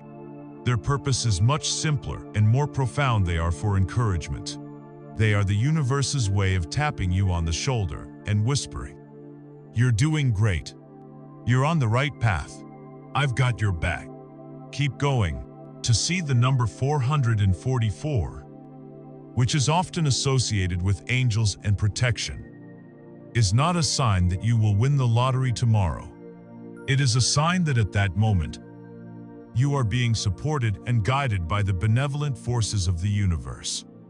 It is a communication of love, designed to bolster your faith during the gestation period of your desire. Imagine you have set a powerful intention to find a new home. You've done your visualization. You're cultivating the feeling of being there. And you're resting in the Sabbath. One afternoon, you go for a walk and find a single, old-fashioned key lying on the sidewalk. Your heart gives a little leap. That is the sign. Its interpretation is not, "This is the key to my new house." Its interpretation is a simple, "Thank you." It's a wink from your creative partner.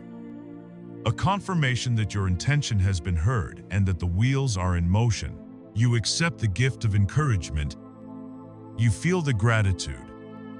And you continue on your walk. Your faith strengthened.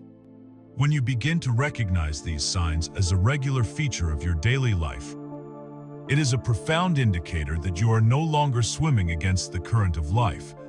It shows that you have moved out of a state of resistance and into a state of resonance. The world around you begins to feel less like a random collection of disconnected events and more like an enchanted, interactive, and friendly environment. You realize you are in constant conversation with the cosmos. And this experience of being in a supportive dialogue with life itself is the defining characteristic of a state of being we call the flow. As you begin to master the subtle art of recognizing signs and synchronicities, you start to notice a profound shift in the very texture of your daily existence. The world around you begins to feel less like a solid, indifferent, and occasionally hostile place, and more like a fluid, responsive, and intelligent field of energy that is in constant conversation with you. The winks from the universe are no longer rare and startling occurrences. They become the normal, expected mode of communication. This experience of living in a supportive dialogue with life itself is the defining characteristic of a state of being that mystics have described for millennia and that modern psychology has now given a name: the flow. The concept was first articulated in a scientific context by the psychologist Mihaly Csikszentmihalyi. Through his research, he sought to understand the state of optimal human experience, that feeling of being in the zone. He studied artists, athletes, musicians, surgeons, and people from all walks of life. And he discovered a universal state they all described. It was a state of being so completely immersed in an activity that everything else seemed to disappear. Their sense of self, their ego, would fade away. The passage of time would become distorted. Hours could feel like minutes. There was a feeling of spontaneous joy, of effortless control, and peak performance. Csikszentmihalyi called this flow. It's the feeling the basketball player has when the hoop seems as wide as the ocean. The feeling the musician has when the music seems to play through them. The feeling the writer has when the words pour onto the page faster than they can consciously think. This psychological concept is a perfect entry point for understanding a much grander spiritual reality. For what we are talking about is nothing less than learning to live your entire life, not just a single activity. From within this state of flow, it is about taking this principle of effortless immersion and applying it to the very act of living. To live in the flow is to move out of a state of resistance and into a state of graceful, dynamic alignment with the creative current of the universe itself. It is the subjective experience of a life that is no longer a struggle against an opposing force, but a joyful dance with a willing and brilliant partner. What does this state of being actually look like? How does it feel? The most defining characteristic is a sense of effortlessness. This does not mean a life of idleness or passivity. On the contrary, a life in flow can be incredibly active and productive. But the action feels different. It is the inspired action we spoke of earlier. But now it is the default mode.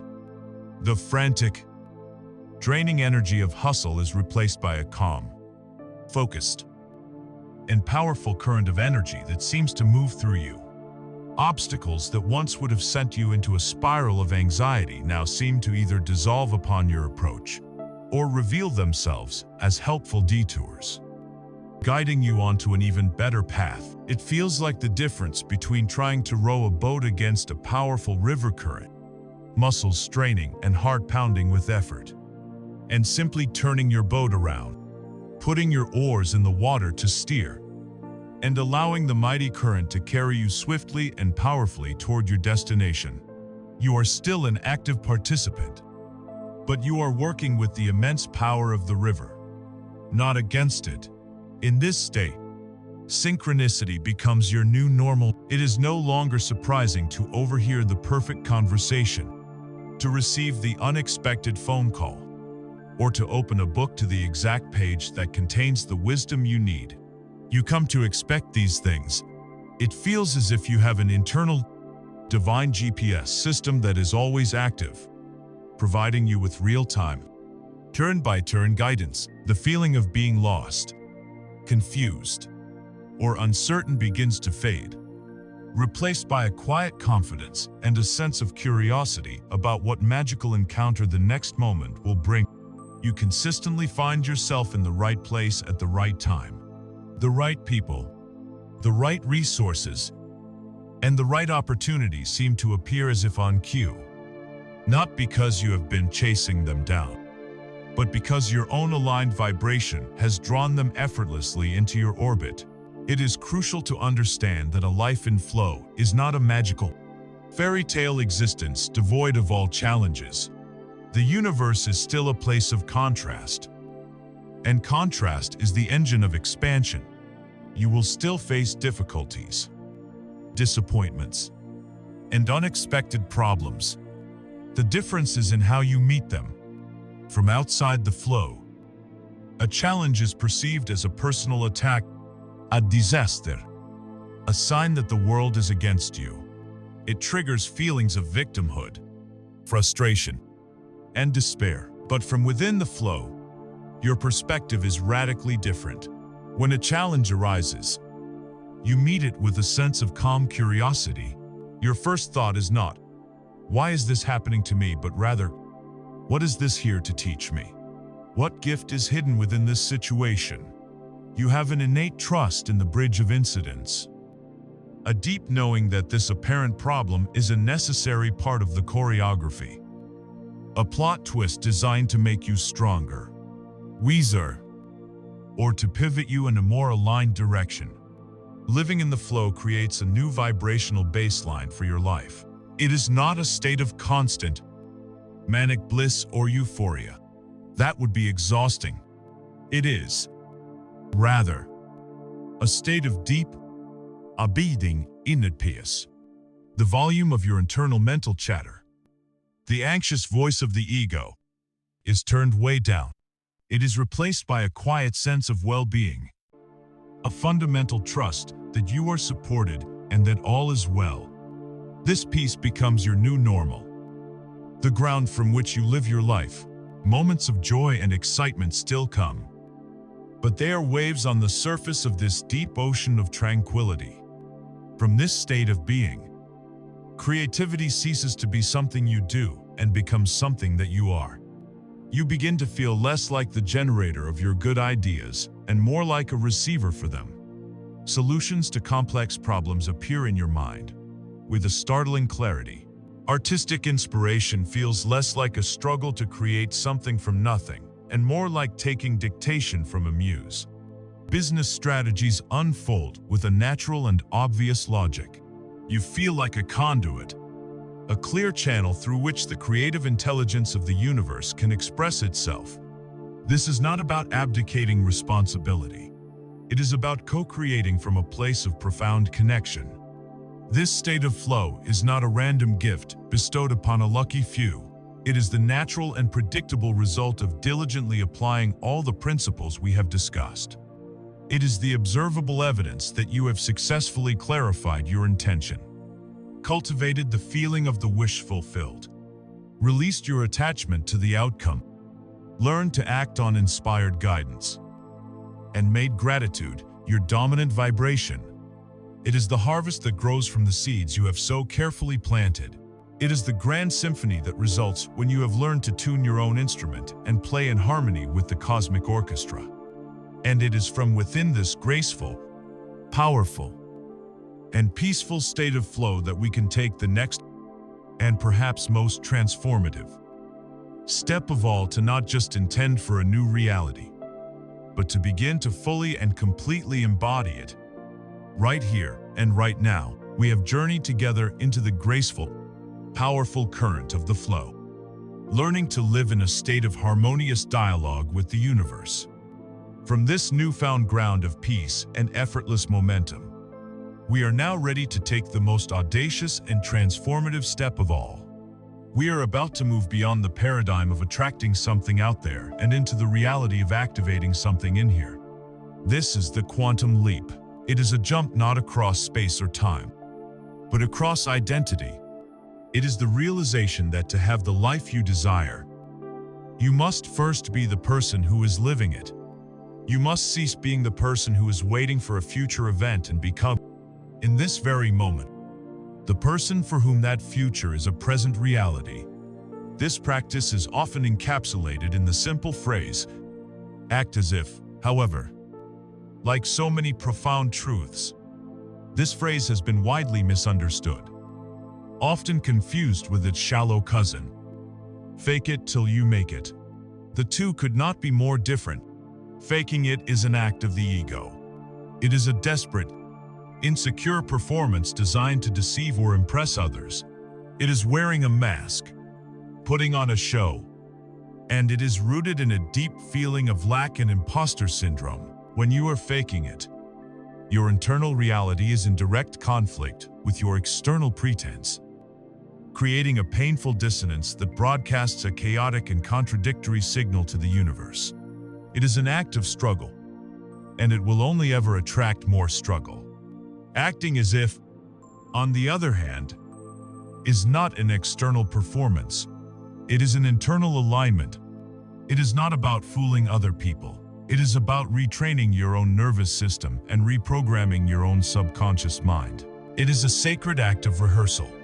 It is the disciplined practice of embodying your future self so completely that your body and mind begin to believe that future is happening now. A great actor does not simply pretend to be Hamlet. They find Hamlet within themselves. They think his thoughts, feel his emotions, and carry his posture for the duration of the play. They are Hamlet. In the same way, you are not pretending to be a wealthy, confident, or healthy person. You are choosing to generate the thoughts, feelings, and actions of that person from within yourself. Right now, the science behind this process, illuminated with extraordinary insight by the work of Dr. Joe Dispenza, reveals that this is a deeply biological, not merely psychological, process. As we've discovered, your entire being, your brain chemistry, your hormonal balance, your very cellular structure has been conditioned by years of repetitive thinking and feeling. You have become biologically addicted to your familiar states of being. The body has become the mind. To create a new reality, you must break the habit of being your old self and install a new neurological and chemical program. This is achieved through the power of mental rehearsal. When you close your eyes and truly begin to think, act, and feel like the person you intend to be, your brain does not know the difference between the imagined event and the actual one. It begins to fire new sequences of neurons, creating new neural pathways. This is neuroplasticity in action. You are physically rewiring your brain to look like the brain of your future self. As you rehearse thinking the thoughts of your future self, you begin to feel the emotions of that future. If your intention is to be wealthy, you don't just think about having money. You practice feeling the emotions of abundance, freedom, and security. If your intention is to be in a loving relationship, you practice feeling the emotions of love, connection, and intimacy. As Dr. Dispenza teaches, when you feel these elevated emotions ahead of the actual experience, you are sending new chemical signals to your body. You are teaching your cells what your future feels like. You are moving your body out of its familiar state of living in the past, the state of lack, loneliness, or fear, and you are chemically reconditioning it to the mind of the future. This is the biological quantum leap. You are literally becoming a new person, from the inside out.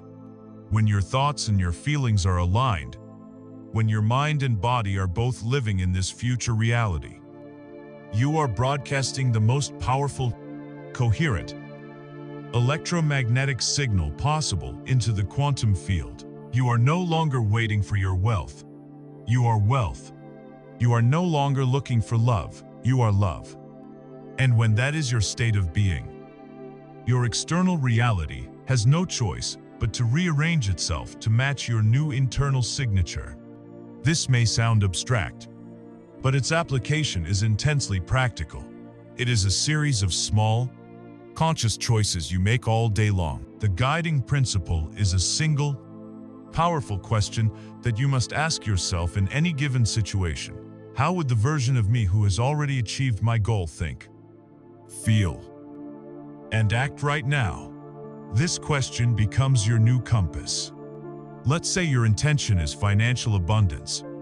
You receive a bill in the mail. The old you, the person living in lack, might feel a surge of anxiety, a knot of fear in their stomach. The new you, the person embodying wealth, asks the question, how would a truly wealthy and abundant person react to a bill? They wouldn't feel fear. They would likely feel a calm sense of gratitude for the service that was provided, for the electricity that powers their life, for the internet that connects them to the world. They would see it not as a drain, but as part of a healthy, circular flow of energy. So, you consciously choose to generate that feeling of gratitude.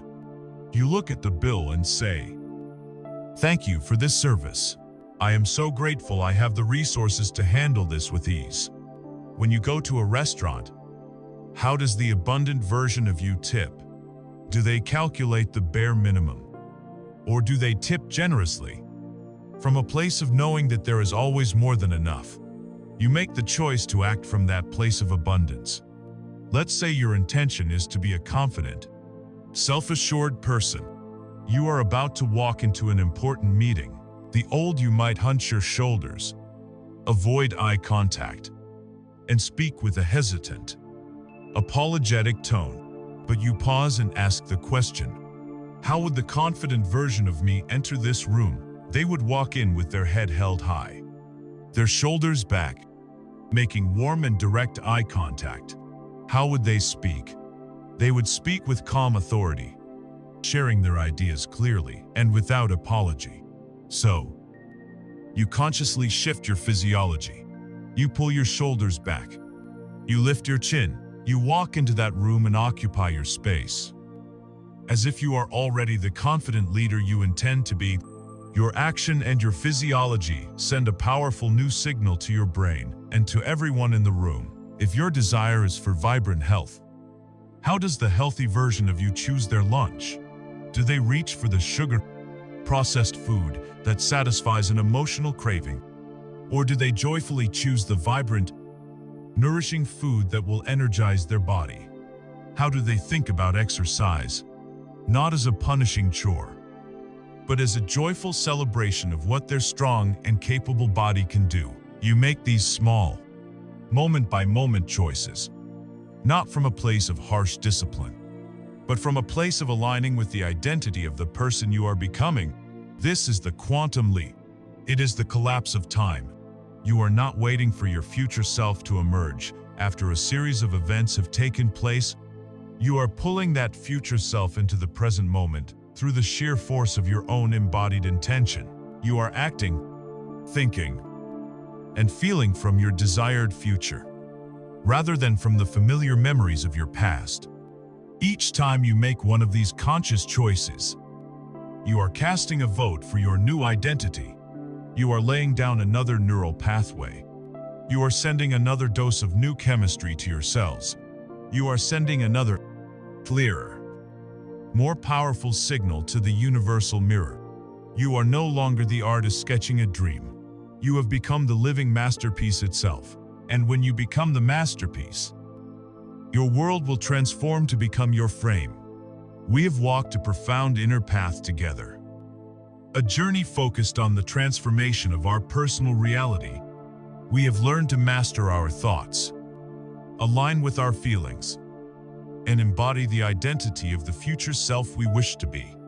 To some, this intense focus on the self might appear to be a selfish pursuit, a navel-gazing exercise in personal gain while a world of problems churns around us. But this is a fundamental misunderstanding of the nature of reality. The journey inward is not a retreat from the world. It is the most powerful and direct way to change it. You are not a solitary island in the ocean of existence. You are a wave, and your movement, your very state of being, inevitably creates a ripple that touches every other shore. To understand this, we must remember that we exist within a single, unified field of consciousness, a divine matrix that connects all things. Your personal energy field, the vibrational atmosphere that is generated by your dominant thoughts and emotions, is not contained by the boundary of your skin. It radiates outwards from you constantly, like heat from a flame or fragrance from a flower. It is a nonverbal broadcast that is received and felt by everyone you come into contact with, whether they are consciously aware of it or not. You have experienced this countless times in your life. You have walked into a room where an argument has just taken place, and you can feel the tense, heavy energy hanging in the air. Conversely, you have been in the presence of someone who is genuinely joyful and at peace, and you have felt your own spirits lift, your own shoulders relax, simply by being in their vicinity. This is the ripple effect in its most basic form. As you do this work, as you heal your own patterns of lack, release your old stories of victimhood, and begin to consistently inhabit the elevated states of joy, gratitude, and abundance, you become a powerful, positive force in this collective field. You become what we might call a vibrational permission slip. When you demonstrate the courage to leave a job that is draining your soul to pursue your passion, you give silent permission to a friend or colleague to consider doing the same. Your journey of healing, a relationship with your body, gives unspoken hope to someone else who is struggling with their own self-image. Your calm, non-reactive presence in a stressful meeting silently invites others to find their own center. You become a living, breathing example of a new possibility for being. You are a tuning fork, and by holding your own clear, high-frequency note, you help all the other tuning forks around you to begin resonating at that same harmonious frequency, often without a single word of advice ever being exchanged. This may sound like a beautiful metaphor, but there is a growing body of scientific evidence to suggest that this collective resonance is a tangible, measurable force. One of the most famous examples is the Maharishi effect. Beginning in the 1970s, a series of sociological studies were conducted to measure the effect of collective meditation on a community. The hypothesis was that if a small percentage of a city's population, specifically the square root of 1%, practiced the technique of transcendental meditation together, it would create a coherent, peaceful effect that would ripple out into the larger population. The results were staggering. In city after city where the experiment was conducted, when the required number of meditators was reached, the crime rates, including violent crimes, dropped by a statistically significant margin. This effect has been documented in numerous studies and published in peer-reviewed journals. The implication is profound. The coherent, peaceful inner state of a relatively small group of people can have a direct, positive, and measurable impact on the behavior of a much larger group that is completely unaware of the experiment. More recently, the work of author and researcher Lynn McTaggart, detailed in her groundbreaking book and audiobook, The Intention Experiment, has taken this exploration even further. McTaggart harnessed the power of the internet to create large, global groups of people who could all focus their intention on a single, specific, and measurable target at the same time. These were not vague prayers for world peace. These were controlled experiments conducted with the cooperation of physicists and biologists at various universities. In one experiment, thousands of people from around the world would focus their intention on making a specific batch of seeds sprout faster or grow taller than an identical control group of seeds. In another, they would intend to lower the levels of violence in a war-torn area during a specific week. In yet another, they would focus on purifying a sample of polluted water. Time and again, the results showed a small but statistically significant effect in the direction of the intention. The focused, coherent energy of thousands of minds was able to tangibly influence physical reality. What these experiments reveal is a truth that mystics have known for centuries. We are not separate. The thoughts, feelings, and intentions we cultivate within ourselves are not private events. They are contributions. They are energetic offerings placed into the collective field, either adding to the global atmosphere of fear, stress, and separation, or contributing to the rising frequency of peace, coherence, and love. This understanding completely reframes the purpose of our spiritual work. We are often taught that our value to the world lies in what we do, our actions, our work, our charity, our activism. And while these actions are noble and important, they are only half of the equation. Our greatest, most profound, and most constant gift to the world is not what we do, but our state of being, a burnt-out activist, working tirelessly for a noble cause, but operating from a state of stress, anger, and anxiety, is, despite their best intentions, still pumping the vibrations of stress, anger, and anxiety into the collective field. A peaceful, joyful, and abundant person who might simply be tending their garden, raising their children with love, or creating their art, is a powerful healing presence on the planet. They are a silent lighthouse, a beacon radiating a frequency of peace and whole ability that calms the stormy seas around them, offering a guiding light for others to find their way home. The most selfless act you can ever perform is to master your own inner world.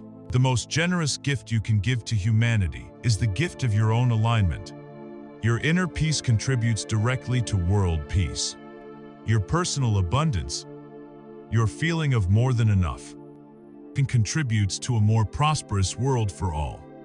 Your journey out of victimhood and into empowerment is a contribution that uplifts the entire human story. The ripple effect is not an occasional side effect of your work. It is its constant and unavoidable consequence. You are already serving the world, just by being. And this realization naturally leads us to a new and powerful question: what happens when we take this unconscious service and make it a conscious, deliberate choice? What happens when we learn to align our personal intentions with the highest purpose of all, the intention of service? We have come to the beautiful and humbling realization that our personal journey of alignment is, by its very nature, an act of service. The peace we cultivate in our own hearts radiates out as a calming balm into the collective. The abundance we embody in our own lives gives others silent permission to claim theirs. We are, whether we know it or not, constantly affecting the world with our state of being. This understanding is a doorway. It invites us to move from being an unconscious contributor to a conscious one. It asks us to consider a question that will radically amplify our creative power and infuse our lives with a profound sense of meaning. That question is the pivot upon which our entire reality can turn. What happens when we shift our primary intention from, "What can I get?" to, "How can I serve?" This is not a call to martyrdom or self-sacrifice. It is a strategic and spiritual upgrade. For most of our journey, our intentions are understandably focused on our personal needs and desires. And there is nothing inherently wrong with that. We want to manifest a better home, a more loving relationship, a healthier body, a more stable income. These are the intentions of the ego, the part of us that is focused on its own survival, comfort, and security. And these intentions have power, but it is a limited power. An ego-based intention is like trying to power a great city with a small, personal, gasoline-powered generator. It can light up your own house, but it is noisy, requires constant refueling, and operates in a state of separation from the larger world. It is rooted in the paradigm of me versus them. But when you begin to formulate your intentions around a desire to serve, to contribute, to add value to the lives of others, something magical happens. You are no longer operating on your own limited power. You are plugging your entire being directly into the infinite power grid of the universe itself. Why is this so? Because you are aligning your personal will with the fundamental will of the cosmos. As we explored with the 7 faces of intention, the nature of the source energy of all life is creative, kind, loving, beautiful, and endlessly expansive. It is always seeking to give more of itself. Therefore, when your own primary intention is to give of your unique gifts, you are bringing yourself into perfect resonance with the most powerful force in existence. You are no longer a solitary wave trying to make your own way. You have merged with the tide. This shift immediately dissolves immense amounts of resistance. When your goal is simply, "I want $1 million," the ego is front and center. It is fraught with questions of worthiness. Do I deserve it? Comparison. Am I better than others? And fear. What if I fail? But when your intention becomes, "I want to build a business that provides clean water for 1 million people," the entire energetic structure changes. The I begins to dissolve. It's no longer just about you. It's about the mission. The questions of personal worthiness become irrelevant in the face of the importance of the goal. The fear of failure is overshadowed by the passion to solve the problem. You have elevated your vibration from the contracting frequencies of fear and lack to the expansive, high-flying frequencies of love, passion, and purpose. This immediately brings up the question of how to find this purpose. The world has taught us to see purpose as a heavy burden, a joyless duty. This is a lie. Your true purpose is not a cross to bear. It is the most joyful, authentic, and energizing expression of your soul. Your purpose is found at the sacred intersection of your greatest joy and the world's deep needs. To find it, you must ask yourself 2 essential questions. First, what do I love doing so much that I lose all track of time? What activities make me feel most alive, most creative, most like my true self? This is your unique gift, your personal genius. Second, what is a problem in the world that breaks my heart? What is a wrong I feel passionate about making right? What kind of suffering do I wish I could alleviate? This is the world's need that is calling to your specific heart. Your purpose lies in finding a way to apply your greatest joy to the solving of that problem. It is about using what makes you feel most alive to help others live better. Once you commit to this service-based purpose, you undergo another profound shift in your relationship with the universe. You are no longer just a person with a goal. You become an agent on a divine mission. You are now a channel, a conduit through which the universe can deliver its own resources to the world. And because the universe is now profoundly invested in the success of your mission for the good of the whole, it will conspire to bring you every single thing you need to accomplish it. The dynamic flips entirely. The money you need to fund the project, the influential people you need to open doors, the brilliant ideas you need to solve complex problems. These are no longer things you have to desperately try to manifest for yourself. They become logistical requirements for the mission and the universe. Your new ultimate backer provides them as needed, often in the most surprising and miraculous ways. You are no longer trying to manifest for yourself. You are simply allowing the infinite abundance of the universe to flow through you in service to a larger goal. The power of having a purpose larger than oneself is perhaps nowhere more movingly illustrated than in the work of Viktor Frankl, the Austrian psychiatrist who survived the horrors of the Nazi concentration camps. In his masterpiece, Man's Search for Meaning, Frankl observed a profound truth amidst the unimaginable suffering. He noticed that the prisoners who were most likely to survive were not necessarily the youngest or the physically strongest. They were the ones who held on to a sense of meaning, a purpose that transcended their daily nightmare. They were the ones who had a why to live for. Perhaps it was the image of a beloved wife they desperately wanted to see again. Perhaps it was a scientific manuscript they felt they had to finish writing. Perhaps it was simply their commitment to comforting one other person in the barracks. Frankl concluded that the ultimate freedom that can never be taken away from a human being is the freedom to choose one's attitude in any given set of circumstances, to choose one's own way. And the most powerful choice of all is the choice to find meaning. A purpose larger than your personal comfort gives you access to a source of strength, resilience, and grace that is simply not available when you are operating from the ego alone.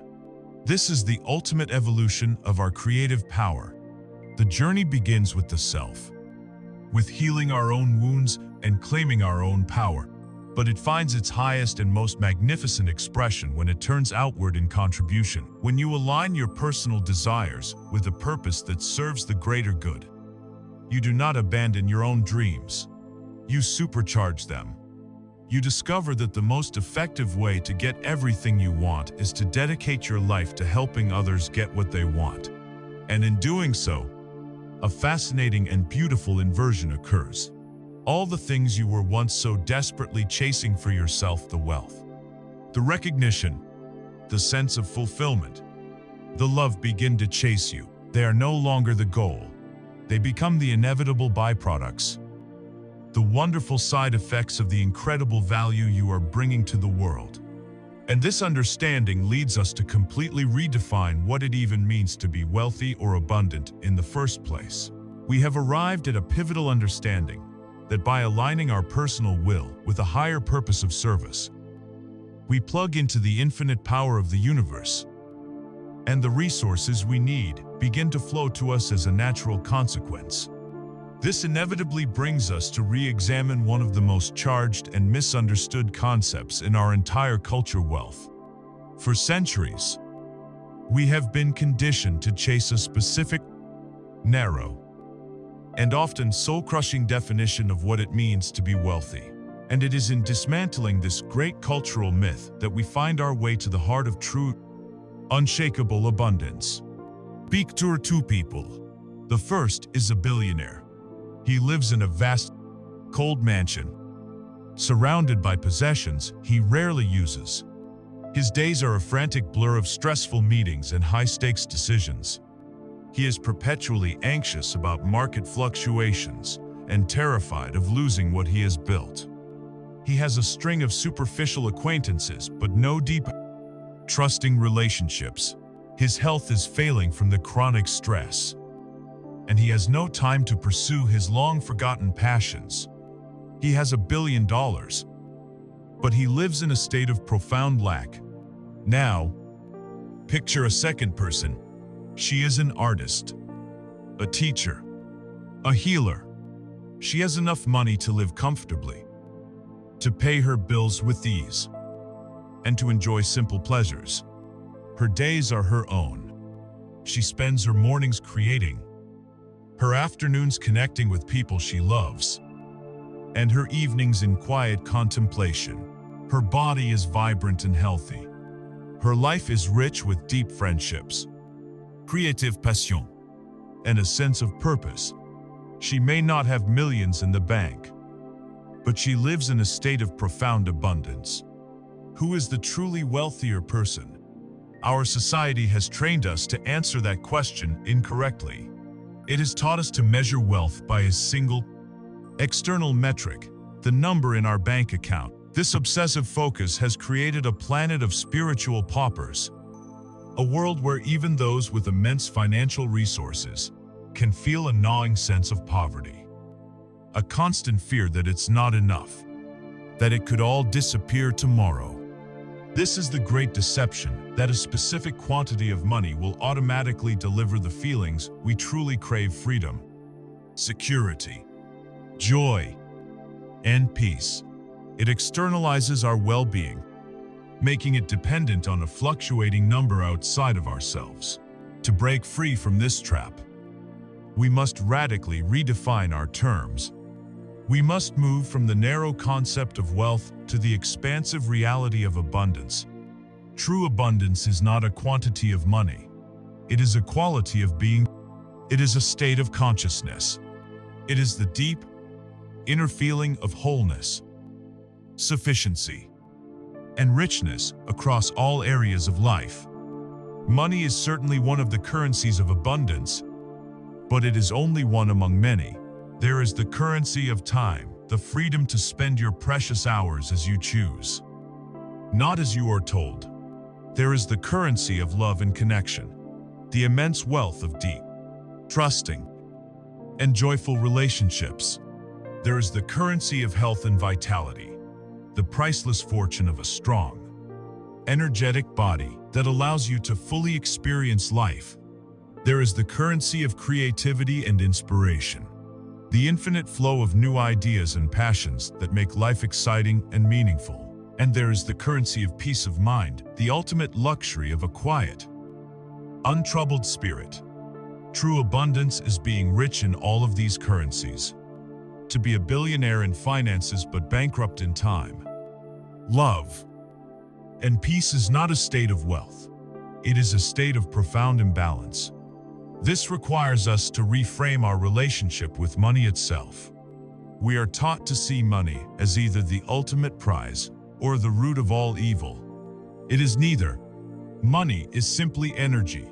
It is a neutral, man-made tool designed as a convenient medium for the exchange of value.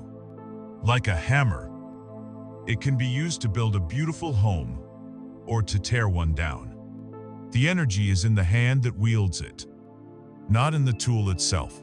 When you are living in alignment with your purpose, as we have discussed, you are naturally providing immense value to the world. In such a state, money ceases to be something you must chase and hoard. It becomes a simple, natural, and expected resource that flows to you and through you to support your mission. It is the energetic equivalent of the value you are putting out. It is no more emotionally charged than the electricity that powers your home or the water that flows from your tap. It is a utility that supports your life and your service. With this new, holistic definition of abundance, our work changes. Instead of desperately trying to accumulate one currency, money, at the expense of all others, our work becomes the cultivation of an abundance consciousness, the practice of feeling abundant now, regardless of our external circumstances. This is an inner game, and it is won by consciously directing our attention. The primary practice is the simple act of noticing. You must train your mind, which has been conditioned to spot lack everywhere, to begin spotting the evidence of the abundance that is already and always surrounding you. You can begin with nature, the greatest teacher of abundance. Go outside and try to count the leaves on a single large tree. It's impossible. Try to count the blades of grass in a field. You cannot. Look up at the sky on a clear night and try to count the stars. The universe knows no scarcity. It operates only from a principle of magnificent, overwhelming, and infinite overflow. By consciously observing this, you begin to attune your own vibration to this truth.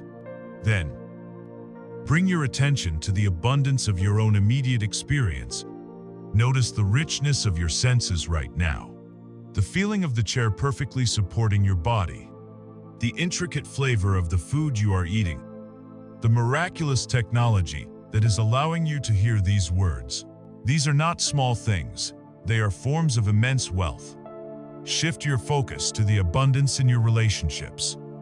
Make a mental list of every person who loves you, who has ever shown you a kindness, who has ever supported you. Feel the immense wealth of that connection. Consider the infinite inner world of your own mind. You have an endless supply of thoughts, memories, dreams, and creative ideas. Your inner riches are boundless. By practicing this art of noticing, you are no longer waiting for a number in your bank account to give you permission to feel good. You are sourcing the feeling of abundance directly from the fabric of life itself. And as you consistently cultivate this feeling, this state of being, you become a vibrational match for more experiences that will bring you a sense of richness. As many channeled teachers of consciousness remind us, wealth is not something you acquire. It is a frequency you attune to. When you achieve wealth consciousness, this deep, inner knowing of your own wholeness and the infinite sufficiency of the universe, the outer forms of wealth, including money, begin to manifest as a natural and effortless reflection of your inner state. As we live from this place of holistic abundance, we make a final, profound discovery. We realize that we were never really chasing the money, the success, or the relationship in the first place. We were chasing the feeling we thought those things would give us, and when we drill down to the absolute core of that feeling, beneath the desire for freedom, security, love, and joy, we find one foundational, elemental state of being. It is the state that makes all other forms of wealth possible. It is the ultimate currency, the true treasure we have been seeking all along. That treasure is a deep and unshakable inner peace. We have journeyed to the very heart of what it means to be wealthy, discovering that true abundance is not a number in an account, but a state of being rich in time, in love, in health, and in purpose. We have come to the profound realization that all our striving, all our chasing of external things, has never truly been about the things themselves. We have been chasing a feeling. Beneath the desire for the fast car was the desire for the feeling of freedom. Beneath the desire for the loving partner was the desire for the feeling of wholeness. Beneath the desire for the successful career was the desire for the feeling of security and significance. And now, if we dare to drill down one final layer, to ask what foundational state of being makes all of those other feelings possible, we arrive at the ultimate treasure, the very bedrock of a life well lived. It is the final destination we have been seeking through every detour and along every path. That destination is a deep and unshakable inner peace. For our entire lives, we have been operating under a great and tragic misunderstanding, a great reversal of cause and effect. We have been taught by our world that peace is a prize to be won. It is the reward you get after you have achieved the goal. I will be at peace when I make enough money. We tell ourselves, I will be at peace when I find the right person. I will be at peace when I finally solve this problem. We have turned peace into a conditional state, a destination that is always on the other side of the next mountain. And so, we spend our lives climbing, scrambling from one peak to the next, only to find that when we arrive, the feeling of peace is fleeting, and our eyes are already fixed on a new, more distant summit that promises the real prize. This is the endless, exhausting cycle of human seeking. It is the belief that an external change will fix an internal state. The final and most liberating truth of our creative journey is that this is, and has always been, completely backward. You do not achieve success and then find peace. You must first find peace. For peace itself is the ultimate success. The outer world is a mirror. It cannot give you peace. It can only reflect the peace that you already hold within. To chase peace in the external world is like a man trying to calm a stormy ocean by shouting at the waves. The real work is to become the calm, quiet, deep water beneath the turbulent surface. Here is the secret that mystics and sages have whispered for millennia. Peace is not something you need to find, to create, or to acquire. It is your natural state. It is who you are at your very core. It is the silent, spacious, aware presence that is reading these words right now. It is the vast, clear, blue sky of your own consciousness. The anxiety, the fear, the worry, the endless mental chatter, these are not you. They are merely clouds, drifting through the sky of your awareness. For your entire life, you have been taught to identify with the clouds. You have believed that you are the storm. The spiritual journey is not about trying to create a new sky. It is simply about remembering that you are the sky, and learning to let the clouds pass without resistance. The work is not to attain peace, but to remove the obstacles you have placed in the way of the peace that is already and always here. How do we begin this profound shift? We do it by making inner peace our primary intention, our one non-negotiable goal. Before this, our intentions were for things. Now, we elevate our aim. Your new intention becomes above all else. I choose peace. This simple decision becomes a powerful new compass for navigating your life. When faced with any choice, any decision, any potential action, you no longer ask only, what will I get from this? You ask the more powerful question, will this choice lead me to more peace or to less peace? The answer to this question, felt intuitively in your body, becomes your unerring guide. Will engaging in that argument with a family member, even if you are right, bring you more peace? No, you let it go. Will taking on that stressful, high-paying project that will consume your life bring you more peace? No, you decline. Will continuing to obsess over a past hurt or a future worry bring you more peace? No, you gently withdraw your attention. Will spending time in nature, listening to beautiful music, or having a heartfelt conversation with a friend bring you more peace? Yes, you move towards it. When peace is your compass, your life begins to simplify and beautify itself automatically. You naturally gravitate away from drama, chaos, and conflict.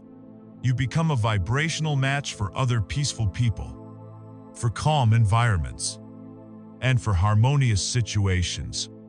The universe, seeing that peace is the signal you are consistently broadcasting, has no choice but to reflect more reasons for you to feel peaceful back to you. This is when we make the final, stunning discovery. Peace is not just the ultimate destination. It is the most powerful path. It is the vehicle, not just the prize. Think of it this: when you are in a state of anxiety, neediness, or fear, you are in a state of profound resistance. You are vibrationally constricted. Your signal to the universe is noisy and chaotic. But when you are in a state of peace, you are in a state of ultimate allowance. You are open. You are non-resistant. You are whole. You are not broadcasting a signal of lack. From this serene state, your intentions are no longer desperate pleas born of emptiness. They are calm, clear, powerful choices made from a place of fullness. When you operate from peace, your creative power is magnified 1,000-fold because you are in perfect alignment with the effortless, flowing nature of the universe itself. There is an old Zen story that perfectly illustrates this truth. A young, earnest student approached his master and said, "Master, I have traveled for years and studied for countless hours. I will do anything you ask. Please, tell me, how can I find inner peace?" The master looked at the student's tense face and his striving eyes, and after a long silence, he replied gently, "Stop searching for it and see what is left." The student was stunned into silence. He stopped his frantic mental search, his striving, his desperate need to find something, and in that silence, in the absence of the search itself, he felt it for the first time, the quiet, spacious, ever-present peace that had been there all along, patiently waiting beneath the noise of his own seeking. This is the ultimate manifestation. It is not the bigger house, the faster car, or the perfect relationship. It is the end of the search. It is coming home to the silent, peaceful center of your own being, and realizing that this is the treasure you were seeking all along. This is the true meaning of power. It is the freedom from needing the world to be any different than it is for you to be at peace. And from this unshakable ground of being, all the other things, the joy, the love, the health, the material wealth will flow to you not as desperately won prizes, but as the natural, effortless, and beautiful reflections of the magnificent peace you have finally claimed within yourself. We have traveled a great distance together, on a journey that has taken us from the outer reaches of the cosmos to the innermost chambers of the human heart. We began where so many of us find ourselves, feeling like passive observers in our own lives, adrift in a sea of confusing philosophies and unfulfilled desires. We embarked on a quest for understanding, and we discovered that the universe is not a cold, indifferent void, but a living, conscious, and infinitely responsive partner. We learned that its language is not one of words, but of vibration, and that our feelings are the prayers that it always answers. We became archaeologists of our own souls, unearthing the deep, hidden beliefs that shape our reality. We learned the sacred arts of intention and detachment, of inspired action and radical gratitude. We learned to face our inner guardians of fear and to see the gift hidden in every apparent failure. We have, in essence, journeyed from seeing ourselves as victims of circumstance to remembering ourselves as the co-creators of our world. If there is one essential truth to take away from this entire exploration, it is this: the power of intention is not a tool for controlling the universe, but a path to harmonizing with it. It is not about forcing reality to bend to the might of your will, for that is the way of the ego, the path of struggle and resistance. The true power, the quiet, immense, and graceful power of the Master Creator, lies in aligning your inner world, your thoughts, your beliefs, your core feelings with the ever-present, benevolent, and creative flow of life itself. The ultimate measure of your alignment, the final metric of your success, is not the size of your bank account or the number of your accomplishments. It is the depth of your inner peace, For peace is not the prize you win at the end of the game. It is the proof that you are finally playing correctly. It is the feeling of being home. And so, we end where we must always begin in this present moment, with a single, simple choice. Do not be overwhelmed by the vastness of this journey. You do not need to master all of these principles at once. The universe is not waiting for a perfect you. It is only waiting for a willing you. The invitation is simply to begin today. Choose one practice. Choose to feel genuine gratitude for just 5 minutes. Choose to catch and question just one limiting thought. Choose to consciously receive a single compliment without deflecting it. Choose to deliberately act as if for one small decision. The creative force of all existence is not distant from you. It is as close as your own breath. The entire journey of becoming the powerful creator of your life unfolds not in a grand leap, but in the quiet succession of these small, conscious, and love-filled choices. Begin now.